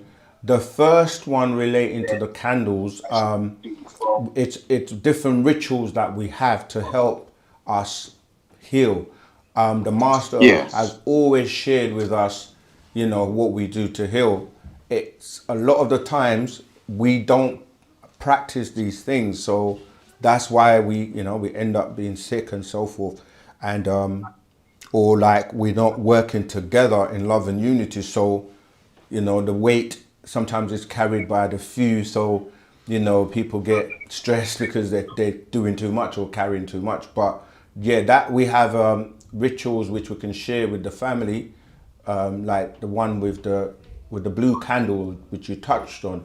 Yes, you have a way to heal any part of your body by taking the blue candle, some honey and some cinnamon, and there's a way you do it where you have to hold the candle and focus and concentrate on the areas that you want to heal. And of course, it could take, it could, for some people, they may be able to heal quickly. Others may have to do it over and over again based on their condition, because, with anything, you don't wait till it's so bad and then you try to heal it. And I'm saying, it's like prevention is better than cure, as they say. So if you're doing these things, practicing the ways of Wu-Sabat, mentally, physically, and spiritually. So you're eating right, you're much intake of water, and even that in itself is a challenge, because you need to know what type of water to drink. Our brother Habtui has shared many times that, okra, you can put okra live in water, and that will help make the water a lot more alkaline, because it's really the cells. This is what people forget, that everything is cellular. So, which reminds me, we've got a new course called Know Your Body Inside Out on our platform, the academy. We can share the link, as well as you mentioned, the language course is also on there, and we have a new beginners language course on Telegram that started, last shadow hours. And unfortunately for us, and we're going to talk to our brothers in the States, the time is very late for us over here. So we want to see if we can, have one that is, in terms of the time zones, is going to be, good for us as well as you all in the States. But yeah, so if you're in our Telegram group, if you're part of the family, you will get access to those rituals in terms of, step by step of what you do. And we have many others, but it's all about, are you balanced in terms of, are you, physically well? Do you do your exercises? Do you take much intake of water? Are you mindful? Are you reading and studying, the doctrine of Wu-Sabat? Are you meditating? Are you relaxing? We have parts called relaxation, concentration, meditation. All of these ones are useful on the spiritual side. The fasting, you're supposed to be fasting on the day of your birth, and also, the first 3 days of the month. There are many practices that we do which bring everything together, so it's not just one thing, So yeah, that's that in terms of that particular ritual. The language course, we do have it online because we can reach more people. Anybody can study at their own pace, and we have a lot of quizzes. It's very interactive, and now we have the Know Your Body, as you said, the body relates as well. So we have that. What was the other thing you mentioned? I think we've covered the ritual with the candles, the language course. There was something else. Did I miss something? The chanting. That's it, the chanting, yes. So the chanting and the language, they go hand in hand, because the chanting recalibrates your being. It's like the tones and vibrations and frequencies that you're around affect you. That's why music is a universal language. And when we're talking and speaking, this is music. Nature is music. If you ever stop in nature and just listen to the sounds of the birds, the wind and the leaves, and everything is music, and it's supposed to be in harmony. So the chants tie into the three tones that resonate with us as Nagara Nadu, which is F, A, and C. The A is the resonant frequency of the body, and the F deals with nature. So you have to be in tune with nature, and if nature knows you're in tune with it, it's not going to harm you, it's going to protect you. And then the third, the C, relates to the cosmos, because you're an energetic being, you're an etheric being that resonates across multi-dimensions. So chanting our chants in the tones of F, A, and C in unison as well as in harmony makes us united as one, and we have more power. Because people always say, how how can we help? How can we free the master teacher? These are all the things we have to do as one being, one soul, because we are the soul. He says, Amanubira Akpata, the soul of Yanun is connected to us, and that's how we can connect with him. And as we work together, we can bring change. The brother asked earlier on about we live in a cruel world. We can like transform that, because if there's too much negativity and we're not doing what we're supposed to do as those who want to push a peaceful, unharmful world, then we're not counteracting the negativity. So the more you wake up from the spell and join us, the more we can eradicate 64 forces, which is happening anyway by way of natural nature. And that's why there is chaos on the planet, because, they're busy. Every time you turn on the news, you're hearing, someone trying to assassinate someone, the wars are going on, the missiles, and, just wars and wars. That's all they push in this 60th world. So we have to stay away from all of that and focus on, 9 ether, and that's how we bring about the change. All right, Tawat for your questions. And thank you. Appreciate, love you. All right. Okay, let's get back to the questions in the chat. Voice note? We got a voice note? Okay, let's go for it. Greetings and Rahubat. Rahubat. Thank you for answering my voice note. I wanted to ask about the individual from Angola known as the Black Jesus, and if you've heard of him and your thoughts about him. His name was Simon Togo. Thank you. Yes, I know, and I have heard of him. You see, the master teacher, Partner Babianun, has been telling us how powerful we are for years. You see, when you get cut, right, and your body starts to heal itself, like if you actually stop and think about the genius of that, how your cells are able to reknit themselves, and then you heal, and that scab just eventually disappears. What he taught us is that we have the knowledge and have lost it, and at points we were able to regrow limbs, and that your physical body has other parts attached to them, right? So to it. So if you have a physical arm, if this arm was cut off, the spiritual counterpart is still there. The etheric counterpart is still there.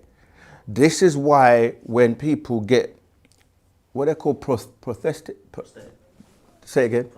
Prosthetics, thank you. Sometimes I can't pronounce some of these English words. Right, so they put a arm on you, and then you're able to start moving your fingers because the energy flow is still there. So in the case of that brother, he's been making the rounds on social media because stories like that of us as supreme beings, as beings who could, we may say certain things and you might think, oh, that's far-fetched. We used to could fly.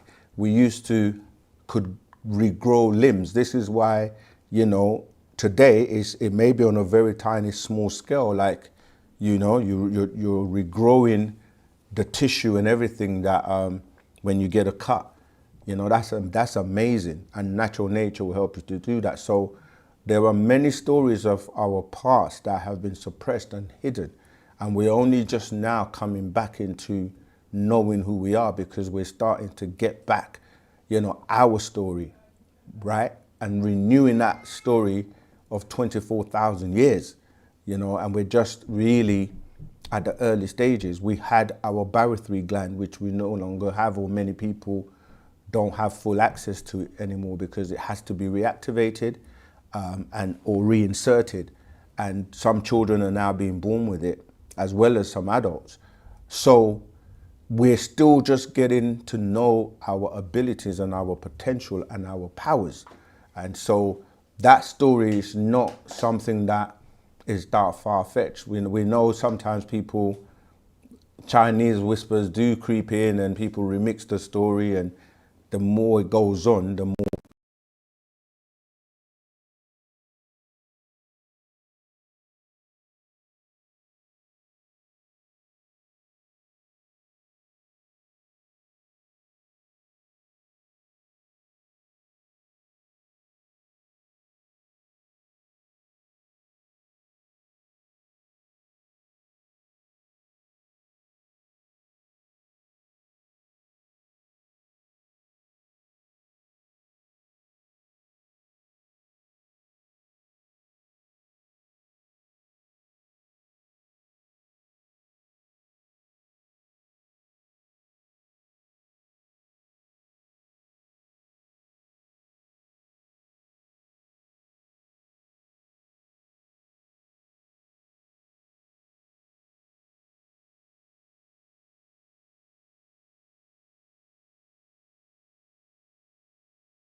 we're going to be everywhere.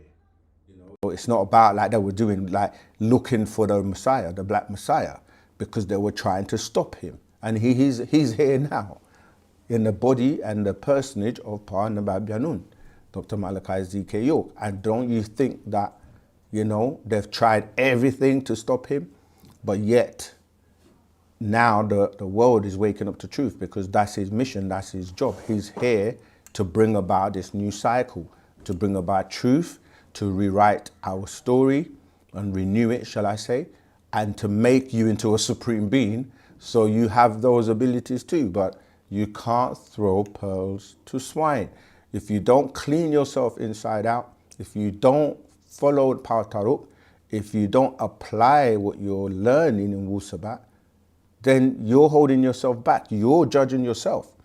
And everyone that has put Wu-Sabat to the test will tell you how their life has changed, how it has improved them mentally. They're not under the bondage of religion and all this control and fear and all these systems that are designed to keep you trapped on the 6 ether forces. So yeah, that story is going around, but you are that supreme being. You have those abilities, especially when you get your barothry gland back. All right, so let's move on to the next question. All right. Cool, we're doing well today. We're getting through the questions, and which reminds me, actually, there's a question a sister asked last week, just at the end, as we were closing out.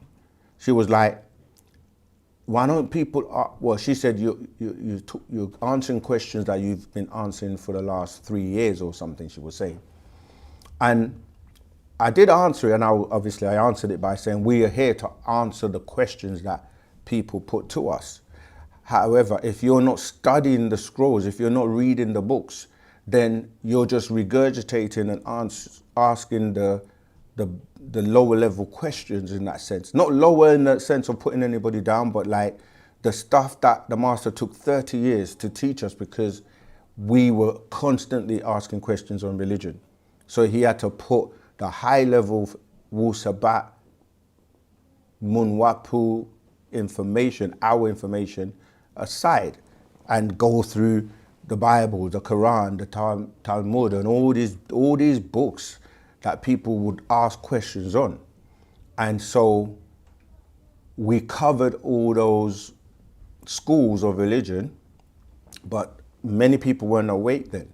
And now they are. Now they're asking those same questions again. So we have to circle back and pick up those people who are now awake, but they're still in the religious mindset, and you have to break the spell.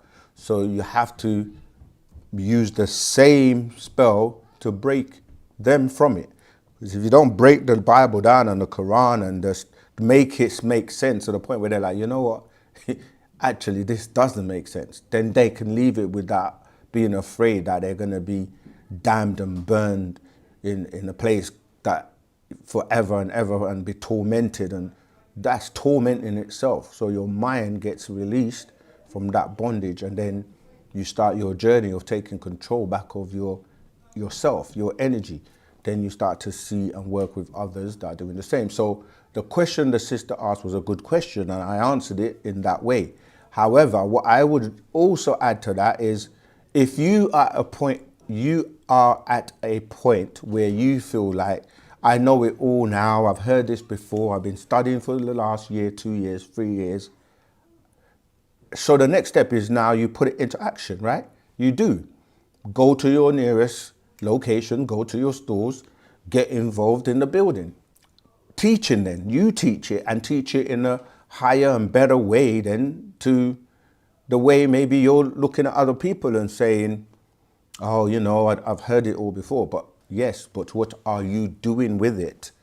Are you reaching the world? Are you spreading Wu-Sabat? Are you doing your part? Because when you point a finger at someone, how many are pointing back at you? 2 are that way, 3 are pointing back at you. So, you know, let's do our part as opposed to come up with a new method, a new way. You know, there's so many ways. Have you designed an app, a game, or something that will reach people worldwide and helps humanity? Are you a giver, or you're just a taker? Are you a builder or a destroyer? So, you know, let's put in the work. When you get to that point, then now apply it. Start doing it. You know, have you got a business and you can provide, you know, for others, schools, hospitals, whatever we need, can you do that? So yeah, if you get to a point where you've read all these books and you're able to share and teach, do that, or help to build other things. Do you have a healing center? What do you have? What business? What do you bring to the table? All right, so let me move on from that. I just wanted to touch on that because I remember that from last session. Okay, what's the next question? Cover that one. The sound keeps cutting out, but it's good. It's all good. Is it? You've sorted it. All right, let's have a look at this chat. See where. Someone said, "What language is Wu-Sabat?" Oh yeah, that was the language question. We didn't really kind of what language is Wu-Sabat? Wu-Sabat is not the language, but the word is from the language. So Wu-Sabat relates to our culture. The language is Mispatia, but it's been known by many names, and you know, people refer to it as Sabaic, right? Or I already said we know it as Mispatia, Nuwapic. You go into like Napata. It was really reactivated by the person people call the Queen of Sheba, and the language itself is from our ancestors from the stars, from, you know, the Orion star system. They brought it down here, and you know, it's spoken in other parts of the universe. It's spoken on Mars. Yeah, so a lot of beings that have come down here, our ancestors came here and they actually designed and taught the female Nagaru females first 54,000 years ago, and then later on they taught us the male, and then much late, I'm saying later as in coming into this direction, you know, like 6,000 years ago when the Adamites were grafted, they learned it, and then you've got different scripts of the language, like the hieroglyphics, which people refer to as the Metuneta, and that's the language of the gods, as it translates. But you're really looking at the script, which is the hieroglyphics, which had many scripts. Then it's the same script in ancient Sumer, or the Sumerian, where you get the cuneiform, or some say cuneiform. Those are both scripts of our language, Mismatea, and that's where language comes from. But it was brought here by our ancestors, Natharu, to the planet Earth. Okay, we have another live caller, Rahubat. Greetings, caller. What's your name? Where you calling from, and what's your question, please? Rahubat, Dre calling from the States. Hey, Rahubat. I had a question about, I know before we talked about originally, you know, we were seeded through the dolphins on water and we came onto land. I had a question because I think before covering in the studies, is it true that we were like, once we came on the land, did we break off into like 9 different tribes, and us being in different tribes? Us being in those different tribes, is that sometimes where the conflict that we have amongst ourselves comes into hand? 100%. Tua, yes. That's right. And but the difference is that we're in a day and time where the one who knows how is able to bring us together.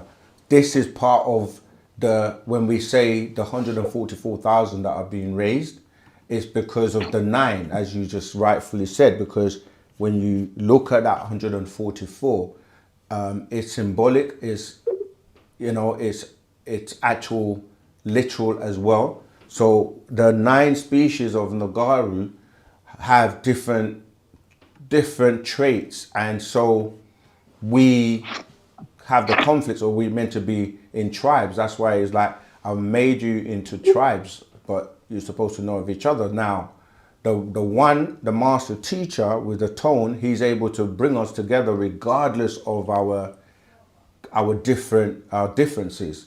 You see, because those that are listening, because he has the 3 tones in one. And again, that's science when you start to look at 3, because the number 3, it's the way you get to 9, because 3 times 3 gives you 9, right? Because the 3 tones give you the like in the 3-dimensional world, because you've got, when you look at a triad, you're playing 3 tones, the 1, 3, and the 5. Before you start going into like more harmony in terms of like 6th notes, 7th notes, 9th notes, 11th and 13th. And so his 3 tones in one are able to, as I said, 3 times 3 brings the 9 tones. And when you look at the scale in music, you have 8 tones, right? The do, re, mi, fa, sol, la, ti, do. The 8th being the octave, which relates to the 8 octawards, right, of the original beats. And then the 9 then attaches to the 9 enneads. And the 9th note, right? Because people say, okay, in the scale, there are only 8 notes. But if you played all those 8 notes together, you're going to get the 9, which ties into the 9 enneads. So you're going from the 8 octawards to the 9 enneads, which then make up the 9 different Nagaru species. And then each one of those tones is 3 as well, right? So if we're using the major scale, the simple major scale, C major scale, you go C, D, E, F, G, A, B, and then C again, which is the 8th, the octave. But each one of those is a triad, because you have a major, you have a flat, and you have a sharp, you see, of each one of those. So this is why when you start to go to the 3 times 3 times, it gets to 9, 9 to the 9th power of 9. So the one who has the tones, who knows what he's doing, just his voice alone will bring us all together regardless. And this is what they teach you, that, you know, opposites, what do opposites do when they're talking about magnets? They said it attracts. Okay. And so if you put a positive and a negative together, what happens? What it said, opposites attract. I know what the No, magnets don't. like and like.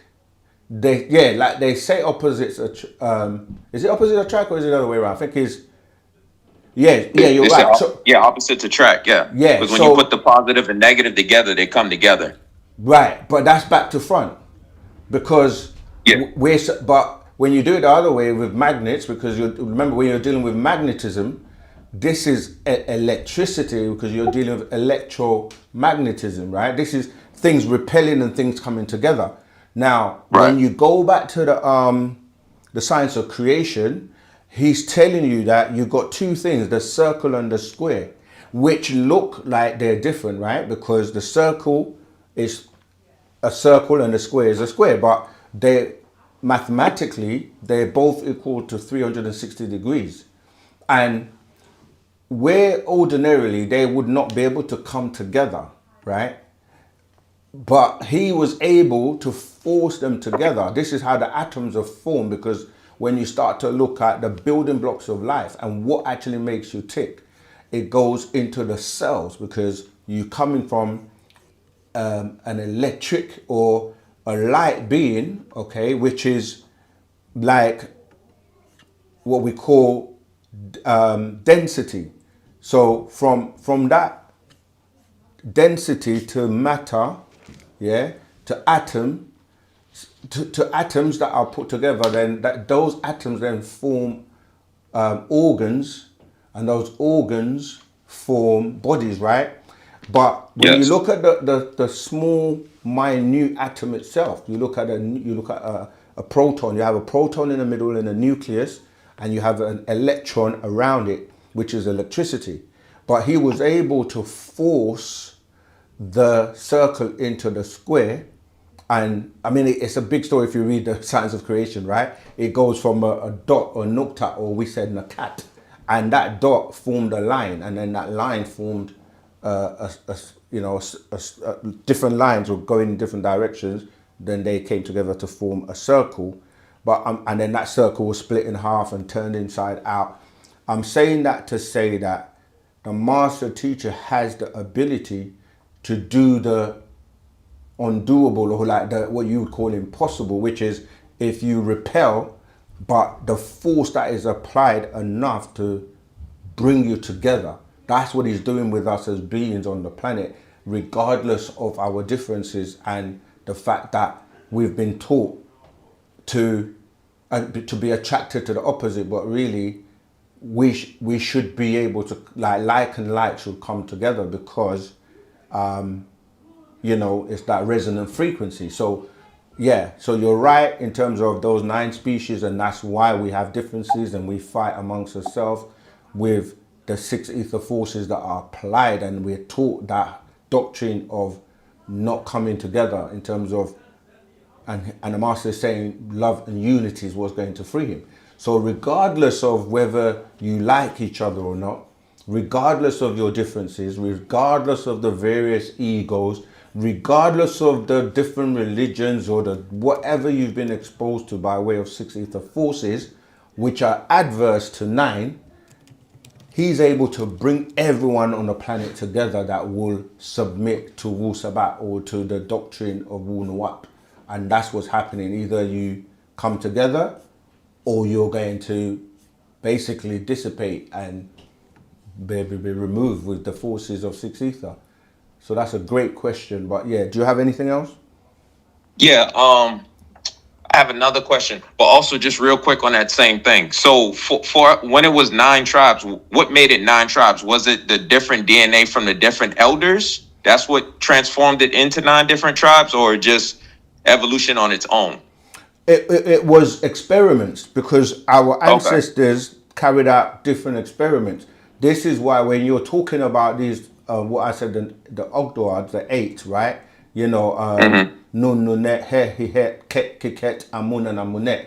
These were different experiments in terms of upgrading us and removing certain aspects of us, and that's why I say those 8 then became the 9, but they're still.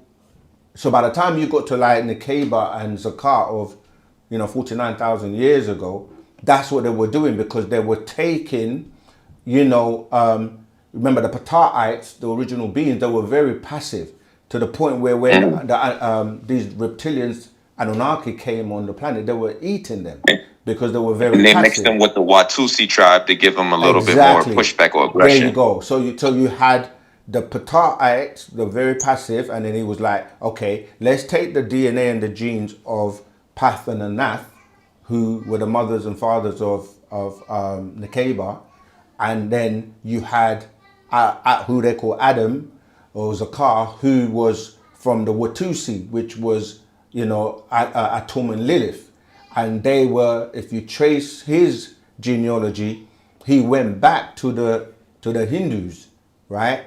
And they were disagreeable, so they were then trying to like produce a being from the two of them that one would not be so passive anymore. When they're being attacked, they will defend themselves, and then the other one had the aggression or that disagreeable where then it will balance out. So that's why all those were experiments that gave us different natures, and they've been trying to breed out the disagreeable away from us till this day. The experiment is still going on, where we have a lot of 6 ether forces that are influencing a lot of the way people think. Oh yeah, that was the other question the brother asked. He was saying you're dreaming in English, and so the language is the way to break the spell. It's the way to get you to be operating on 9 ether, regardless of your previous disposition as the DNA, because you can reprogram your DNA, and that's what we're doing, and that's parthenogenesis in terms of neuroplasticity. That's what's happening when you're reprogramming and like creating new neural pathways by exercising different parts of your brain that you haven't used for thousands of years, that you're now activating by way of Wu-Sabat. You follow? Yes, I do. Second question. I know how before previous conversations you discussed saying, let's say like an ancestor or elder has already transitioned over and they weren't familiar about Wu-Sabat. They'll only be judged on what they know. So is it true that, let's say like me, I'm still alive, that with my ancestors on the other side, me learning and getting this information, applying it and trying to teach it to my family now, does that help my ancestors that already transitioned over on the other side with bringing them up and elevating them more? Tua, because remember, even though they've transitioned, some haven't made it. Some of them are trapped, and they're connected to you. You are them and they are you. That's why you have the 180 degrees of agreeable and the 180 degrees of disagreeable, which you're trying to suppress and convert so that you become a 360 agreeable. And so because you're connected to them, what you're doing here is definitely having an impact on them and vice versa, so they can help you from the other side. This is quantum entanglement, and this is what we call the ability to draw from your ancestors wherever they are, and vice versa. The ones who want to utilize you for their attachment to this realm by their pleasures or the energy that feeds those pleasures, they will influence you to do the things that you struggle with letting go of, until you realize that, oh, it's my ancestors are trying to utilize me for their own good. That's why that 30 spirits is again an excellent part to read. But yes, what you do here will free the ones that are trapped, and the ones that are not trapped, they're helping you from that side here. And when you get to that realm, you will then help free the ones that are trapped. So as you're reading, they're also learning now from you by way of what you do. So yes, you're 100% right. Again, that you can lift them up and they can lift you up. This is why in religion they say you take one step towards, they say obviously God, Allah, or whatever, and he takes 10 towards you. But really that's your ancestors that are there beckoning on you all the time to grow and help you, because the ones that have made it don't want to come back down here. And the ones that are trapped are pulling you up so you can then help pull them up when you move up. So yeah, that's what Wu-Sabat's here to do. So that's why when we transition, you said before, either there's going to be a light. If you go into that light, that's going to cause you to start over and reincarnate. But if you look for your ancestors, they'll call and reach out to you. You go with your ancestors instead of going towards the light. Toa, exactly. Yeah, because then they will know that you know them and they know you. But don't wait till then to know them. You're supposed to be knowing them, getting to know them from now, from here. So they will help you and you become familiar with them. And most people are afraid because you've been kind of taught like, once people go, they're gone forever, and some are, suffering and being tormented in hell and all these kind of stuff. That is not really the case. So once you break out of that, you start to focus on doing what will help you and them at the same time. And last question, what's one for this summer, since it's going to be hotter than usual, what they usually say, and then us being melanated beings, what's the best ways you would probably say to soak up a lot of that energy, just being outside in general? Yeah, and enjoying we nature. should be outside anyway, because we get very little vitamin D and we get very little sun, and you need the sun, and your eyes are actually solar panels, and we have sun heat genes. And as I was saying about the quantum entanglement, you also got epigenetics, which is the genes and the genetics actually come from the sun. We're people of the sun, and so we have to be able to recharge and recharge ourselves by way of the sun. In the West, you're indoors most of the time, in terms of even if you're working, most people are working indoors. They don't really get much sunlight, or they don't get much sun. So yeah, when we get it, it's important to absorb and soak it up.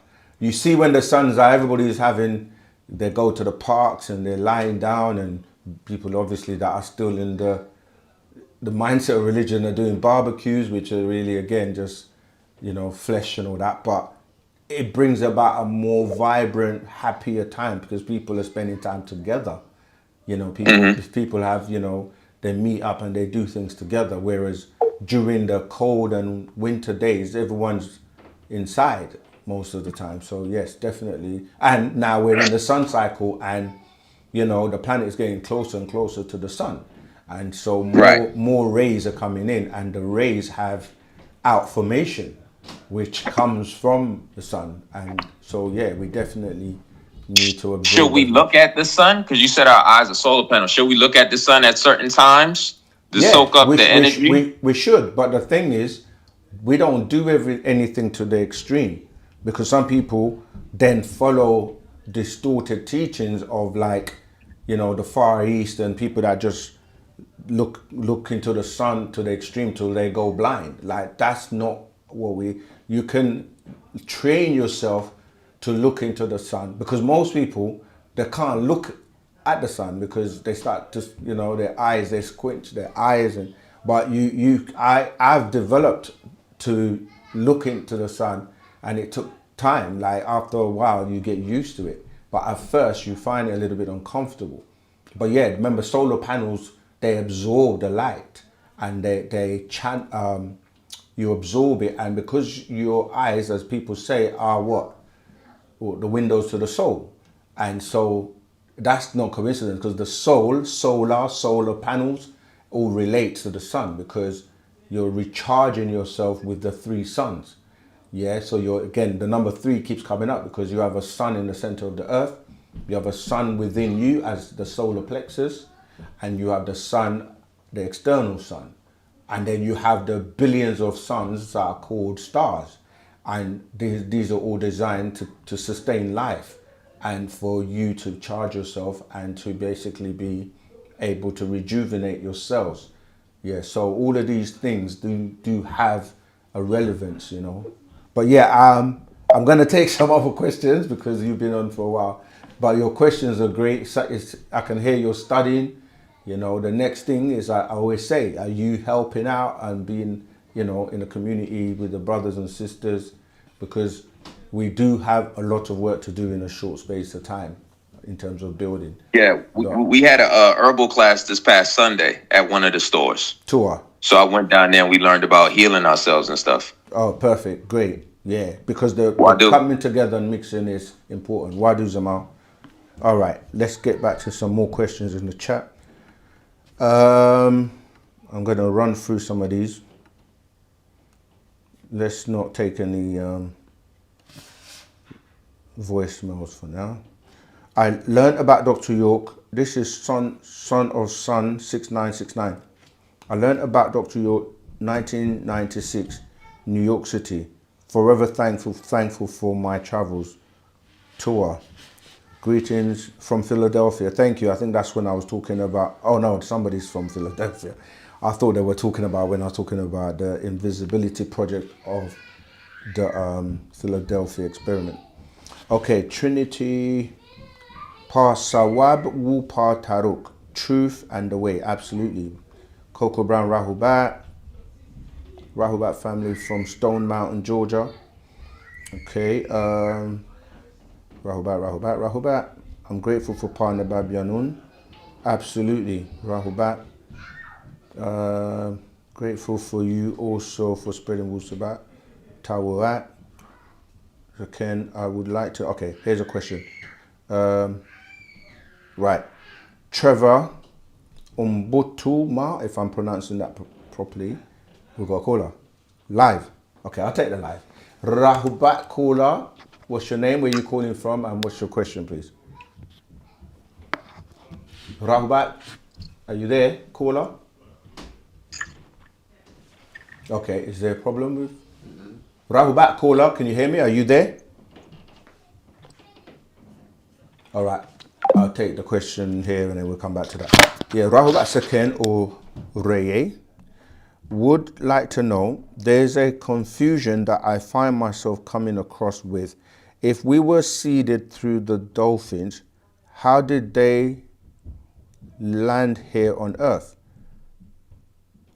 They were brought here, just like the Meldekians were brought here, because remember Meldek, the planet, the accident occurred there, and then they were transported here and given this planet. Initially, they were in the waters. This is why when we talk about our evolution in terms of, even though the dolphins were transported here and they seeded the planet with our particular DNA from our Natharu, there were beings that were already in the waters, such as the Meldekians, right? Who we then, genetically, remember that we were like in the waters for millions of years as sirens, or what you call mermaids and mermen. So, and there were other aquatic beings, you know, like the big whales and the many beings that are in the seas. But our particular life form, because it was transported here by way of the capsule that was inserted into the dolphins. Remember, the dolphins are not from here. They're originally Vulcan beings from Vulcan. So they were transported here with those DNA genetics from our ancestors, and then they melted those seeds, if I can use that word, in the seas, and then we evolved from there, and we were in the waters evolving, and then eventually came onto land. So yes, the dolphins came from Vulcan. All right, let me go on to the next question.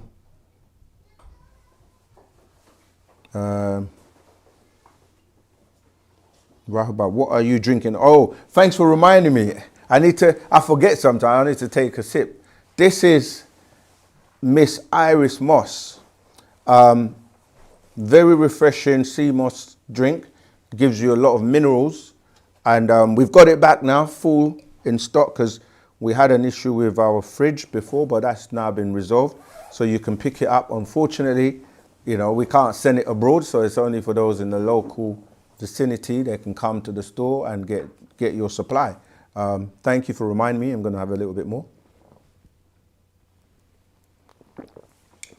You know, when something is so nice that it's like every time I take a sip, it feels like the first time, the first time I had it, and you can literally feel the goodness. Yeah, so thanks for reminding me. Yeah, that's called Miss Iris Moss, and it's available here at Nashat. Right, next question. Saket Ra, I want to thank you again for your donation. Every little helps. Okay, this question. I shook you guys. Why here is the best channel on YouTube. Appreciate love for that. Thank you. Right, so we just, oh yeah, Trevor, I was just reading Acts 13:6-12. Since Bar Jesus means son of Jesus, does that mean that Jesus had a son? Yes, we've broken this down in another video already. If so, who was his wife? Mary Magdalene or Magdala. And also, whose marriage was it that Jesus turned? That was his wedding, the wedding in Cana. Yeah, you're right. Jesus turned water into wine. That was his wedding. That's why go back and read the story, and when you read it now with your eyes open or with 9 mind, why don't they tell you whose wedding it was? That's just a very basic question. Like, if you're relaying a story about this wedding that all of a sudden is so significant in the book that this great person, as you all look at him, has had to go there. Not only was he there, but his mother was there, you know, and other people like dignitaries. Go and read it again, right? Why don't they tell you who the bride is? They're like, there was a wedding and the bride. They don't go into why don't they tell us his name? What's the secret? And then why is he the one everybody's coming to when there's problems, when the wine is running out? Why does he have to provide the wine? When you go to a wedding, it's not your problem. Like, you're a guest if you are a guest. And why is his mother coming to him to say, you know, we're running out of wine, da da da da da. So yeah, that is very blatant. And people say he wasn't married. The word rabbi, because he's referred to as a rabbi, yeah, which is really Rabboni. Rabboni, or someone who is able to teach at a Jewish synagogue, cannot do so unless they're married.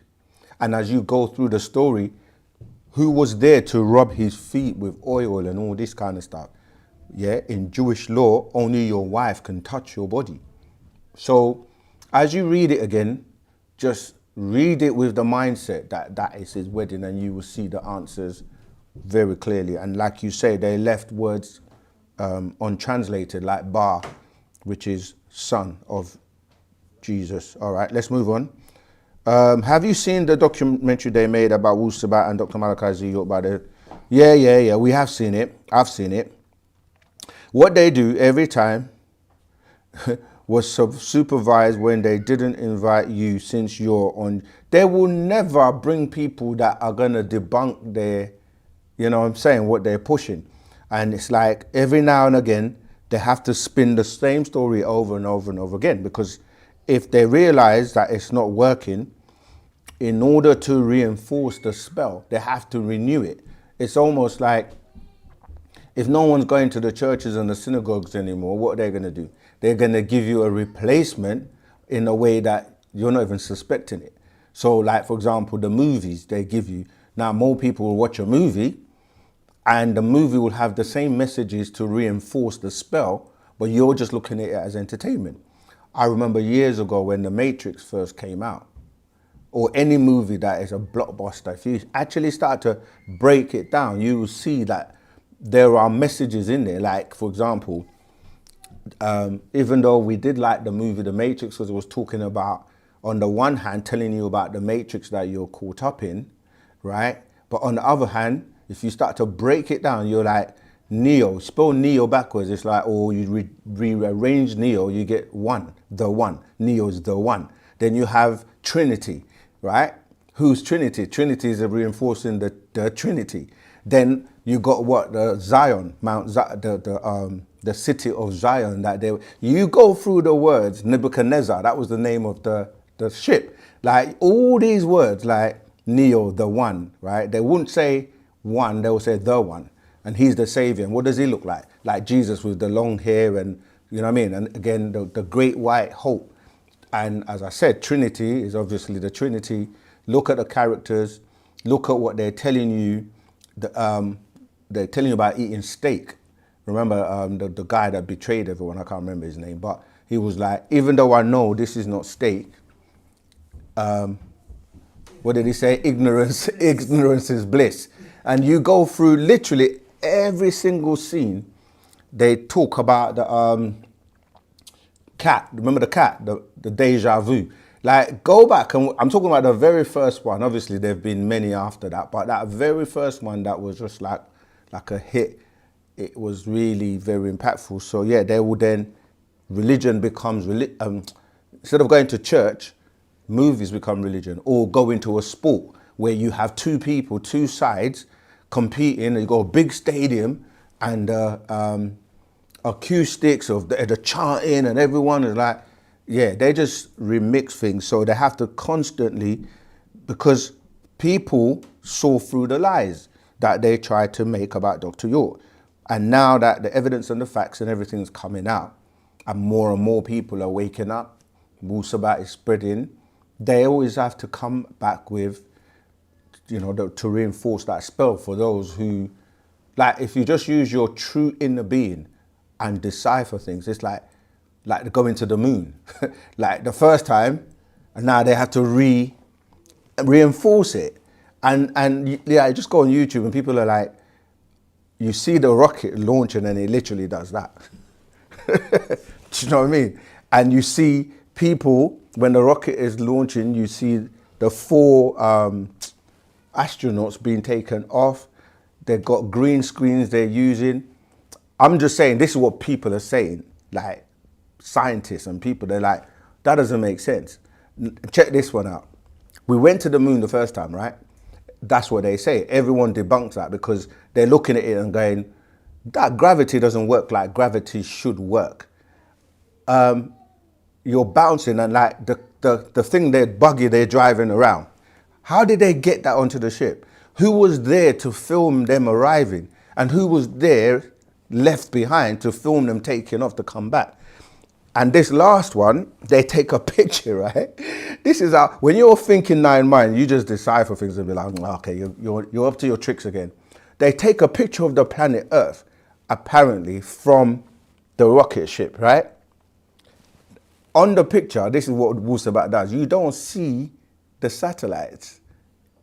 That we got millions of satellites that are supposed to be out there, but they've taken a picture from a distance showing the entire planet, but you don't see the stars, you don't see no satellites. So did the satellites just move out of orbit into a hidden place just for the moment, for the picture? It's like, come on, man, like people are not that gullible anymore, you know? So you got to be able to read between the lines. They always remix and come up with the same spell. Why? Because they will say the taxpayers' money is being used for this project. But is it really? They've even found out some of the people, the astronauts, are meant to be actors. One of them was in I think is Mad Max the movie, and somebody else was in another movie. So when you research them, they're actual actors, and every day they use television, to, constantly reinforce the spell. So people are waking up. With that little documentary, they've tried everything. They've made 1 million documentaries to try and defame the master teacher, but nothing they can do or say is going to wash anymore. People are waking up, all right? So yeah, don't feed the fools. Don't give that and even in that documentary, when you watch it, it's so bait, like, the little sign saying don't go upstairs. Like, it's so bait, but anyway, I don't want to put too much energy on that. But yeah, we have to do our part, which is spread the innocence of Dr. York. The real conspirators are going to be named and shamed and brought to justice. And yeah, we got a lot of material media-wise that we need to promote and push so we can clear his name and get him exonerated because he's coming home. And we're looking forward to that day. So, okay, you've asked me that question about who's Simon Toko already. We've kind of broken down already. Not sure what a Nuwapian is. Can you explain? Okay, a Nuwapian is one of the names we go by. And we're known as the Nuwapian Islamic Hebrews, which ties into our family and it ties into who we are as our composition, because the word Nuwapian or Nuwabian, the root is Nub, and Nub relates to gold, okay, because of the liquid gold in our body, which people call the elixir of life. This is part of the reason why we have the abilities and the powers that we have, and we need that monatomic gold when we transform. But there's a lot more to it. I'm just giving you a quick synopsis. So yeah, we are Nuwabians, because the B and the P are interchangeable, and it's one of the titles that we go by. We have other titles. You hear us saying we're Sabians, Sabians. We're from Napata, Moreau. We are the original people on the planet Earth. Our DNA is where every other being is grafted from or taken from. All right, so that's why we refer to ourselves as Nuwapian. And come inside and you get more. Okay, right, let's move on. We're almost getting through all the questions, which is great.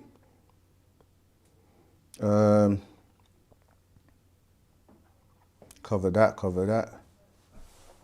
Okay, remember, we got a question? Go ahead. From Instagram. Yeah. What is the best diet to have to be in tune with your higher self? What's the best? Diet. Oh, the best diet is live food. A lot of people eat death, and dead things don't give you the nutrition because they're dead. I actually have a mantra that I say. I say things like, I don't eat death because it's bad for my health. I eat life because I will survive. I say little things like that just to constantly remind you. But yeah, being a vegan or plant-based is the best diet because... Sorry, go on, you can tell me. Oh, yeah. Oh, yeah, thank you. See, I know that. The feminine... Yeah, we've got an event coming up. So that's a great question. An event coming up where we're going to go through, and it's going to be worldwide. So you can actually tune in like we did with the friendship event.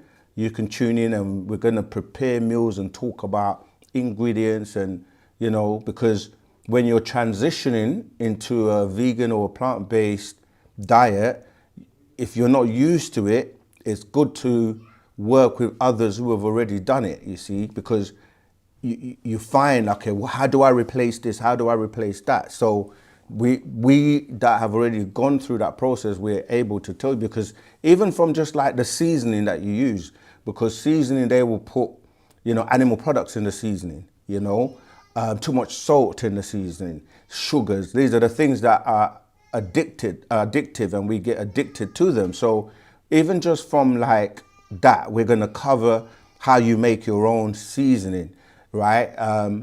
People are so used to eating flesh, there are alternatives, the mushrooms, there's certain mushrooms and the way you prepare them. And the cravings will start to subsist after you, because remember, your ancestors, the spirits, are also tied to that, because you might think it's you that's eating that, but it's not. You're feeding them because they still have an attachment to that diet. So it's a process, and you have to know that, like anything else, you have to be disciplined, you have to stick with it, and it gets better and easier. There's loads of vegetables that you may not even have thought about. So when you start to, how you prepare it, like the actual pots and pans that you use, because sometimes you might have good ingredients, but cook them in that, that pot or pan that is poisonous, and you're just basically undoing the good that you're doing to try and basically improve your health. there's so many aspects, and we're going to cover this in the course. It's going to run over a period of time, so we're not going to just rush it. We're going to take our time, and by the end of it, you will learn to transition without feeling the pressure. There are times when you should eat, tying into your circadian rhythm. There's the science side of it as well as the art of it, and the energy as well that you're putting into making these meals. And so there's a lot to that question, but yeah, it's a vegan or plant-based, and to get rid of the flesh. Okay, right, let's keep going.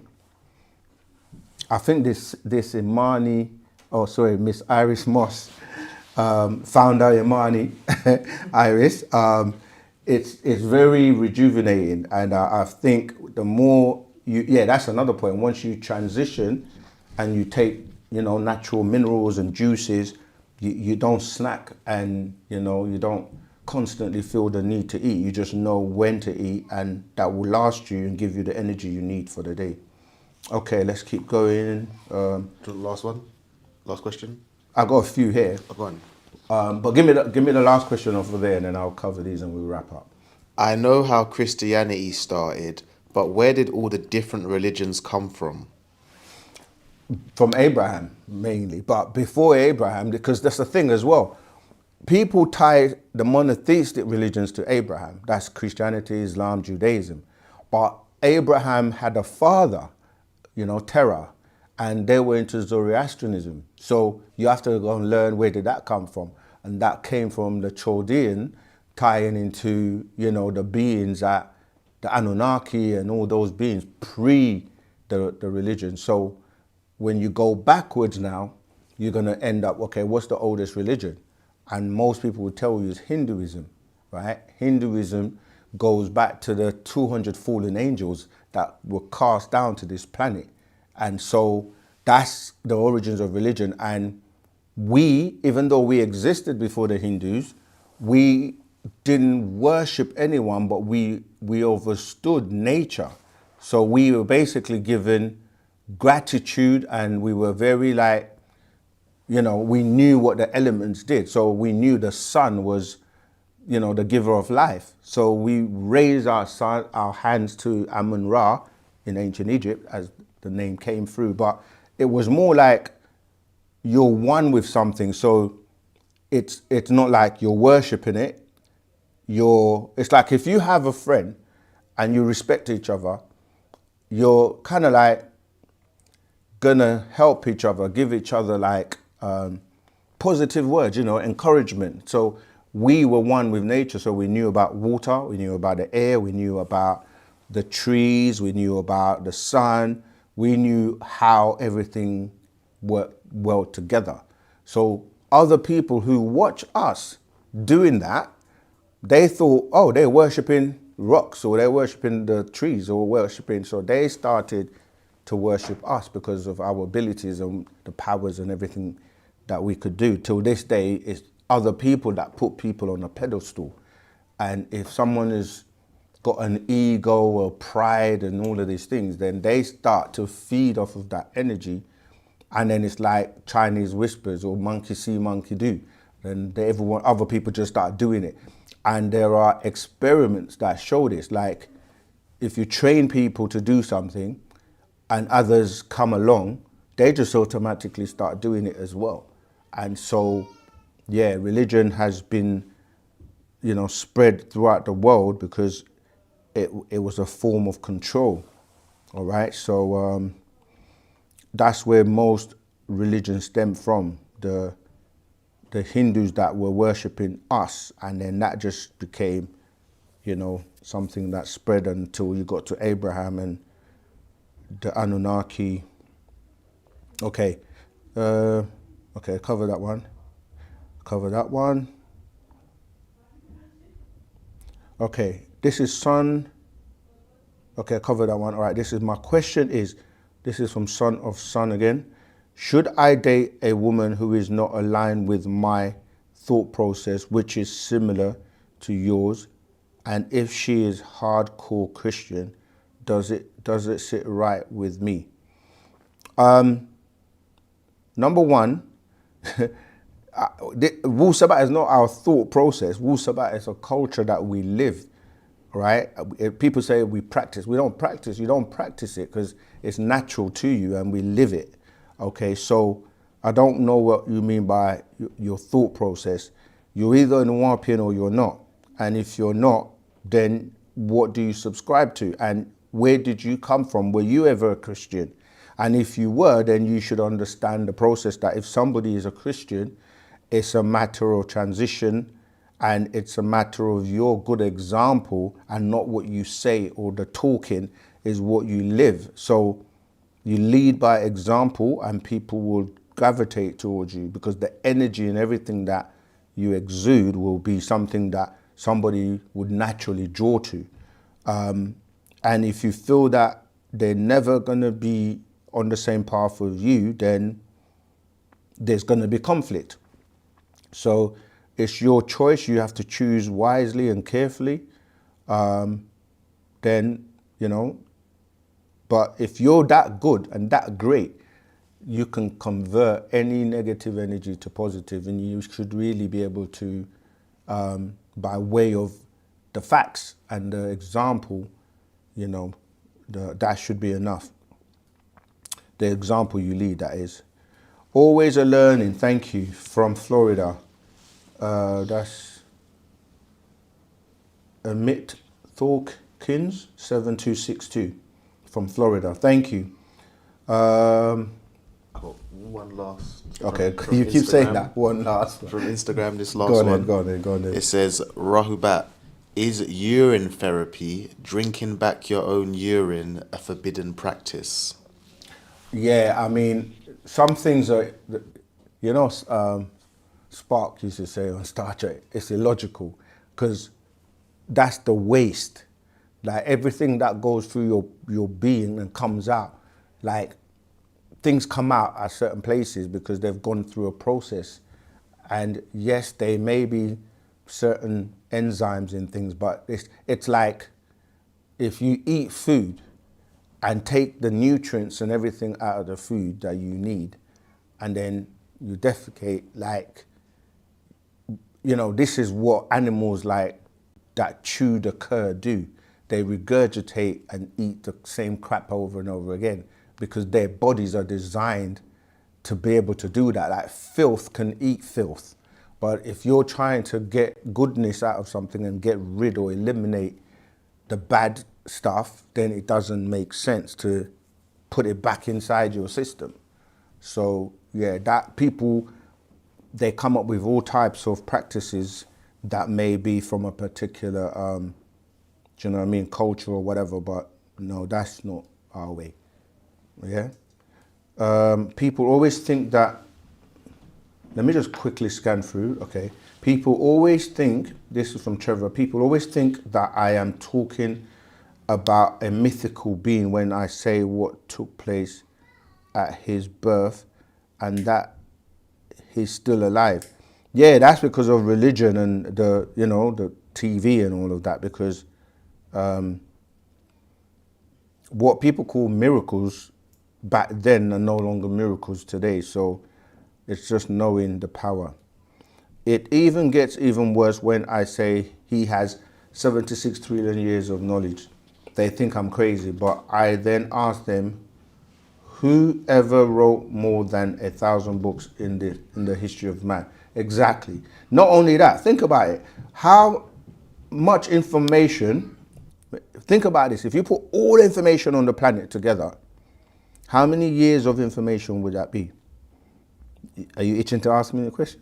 Just an Instagram one. Go on then.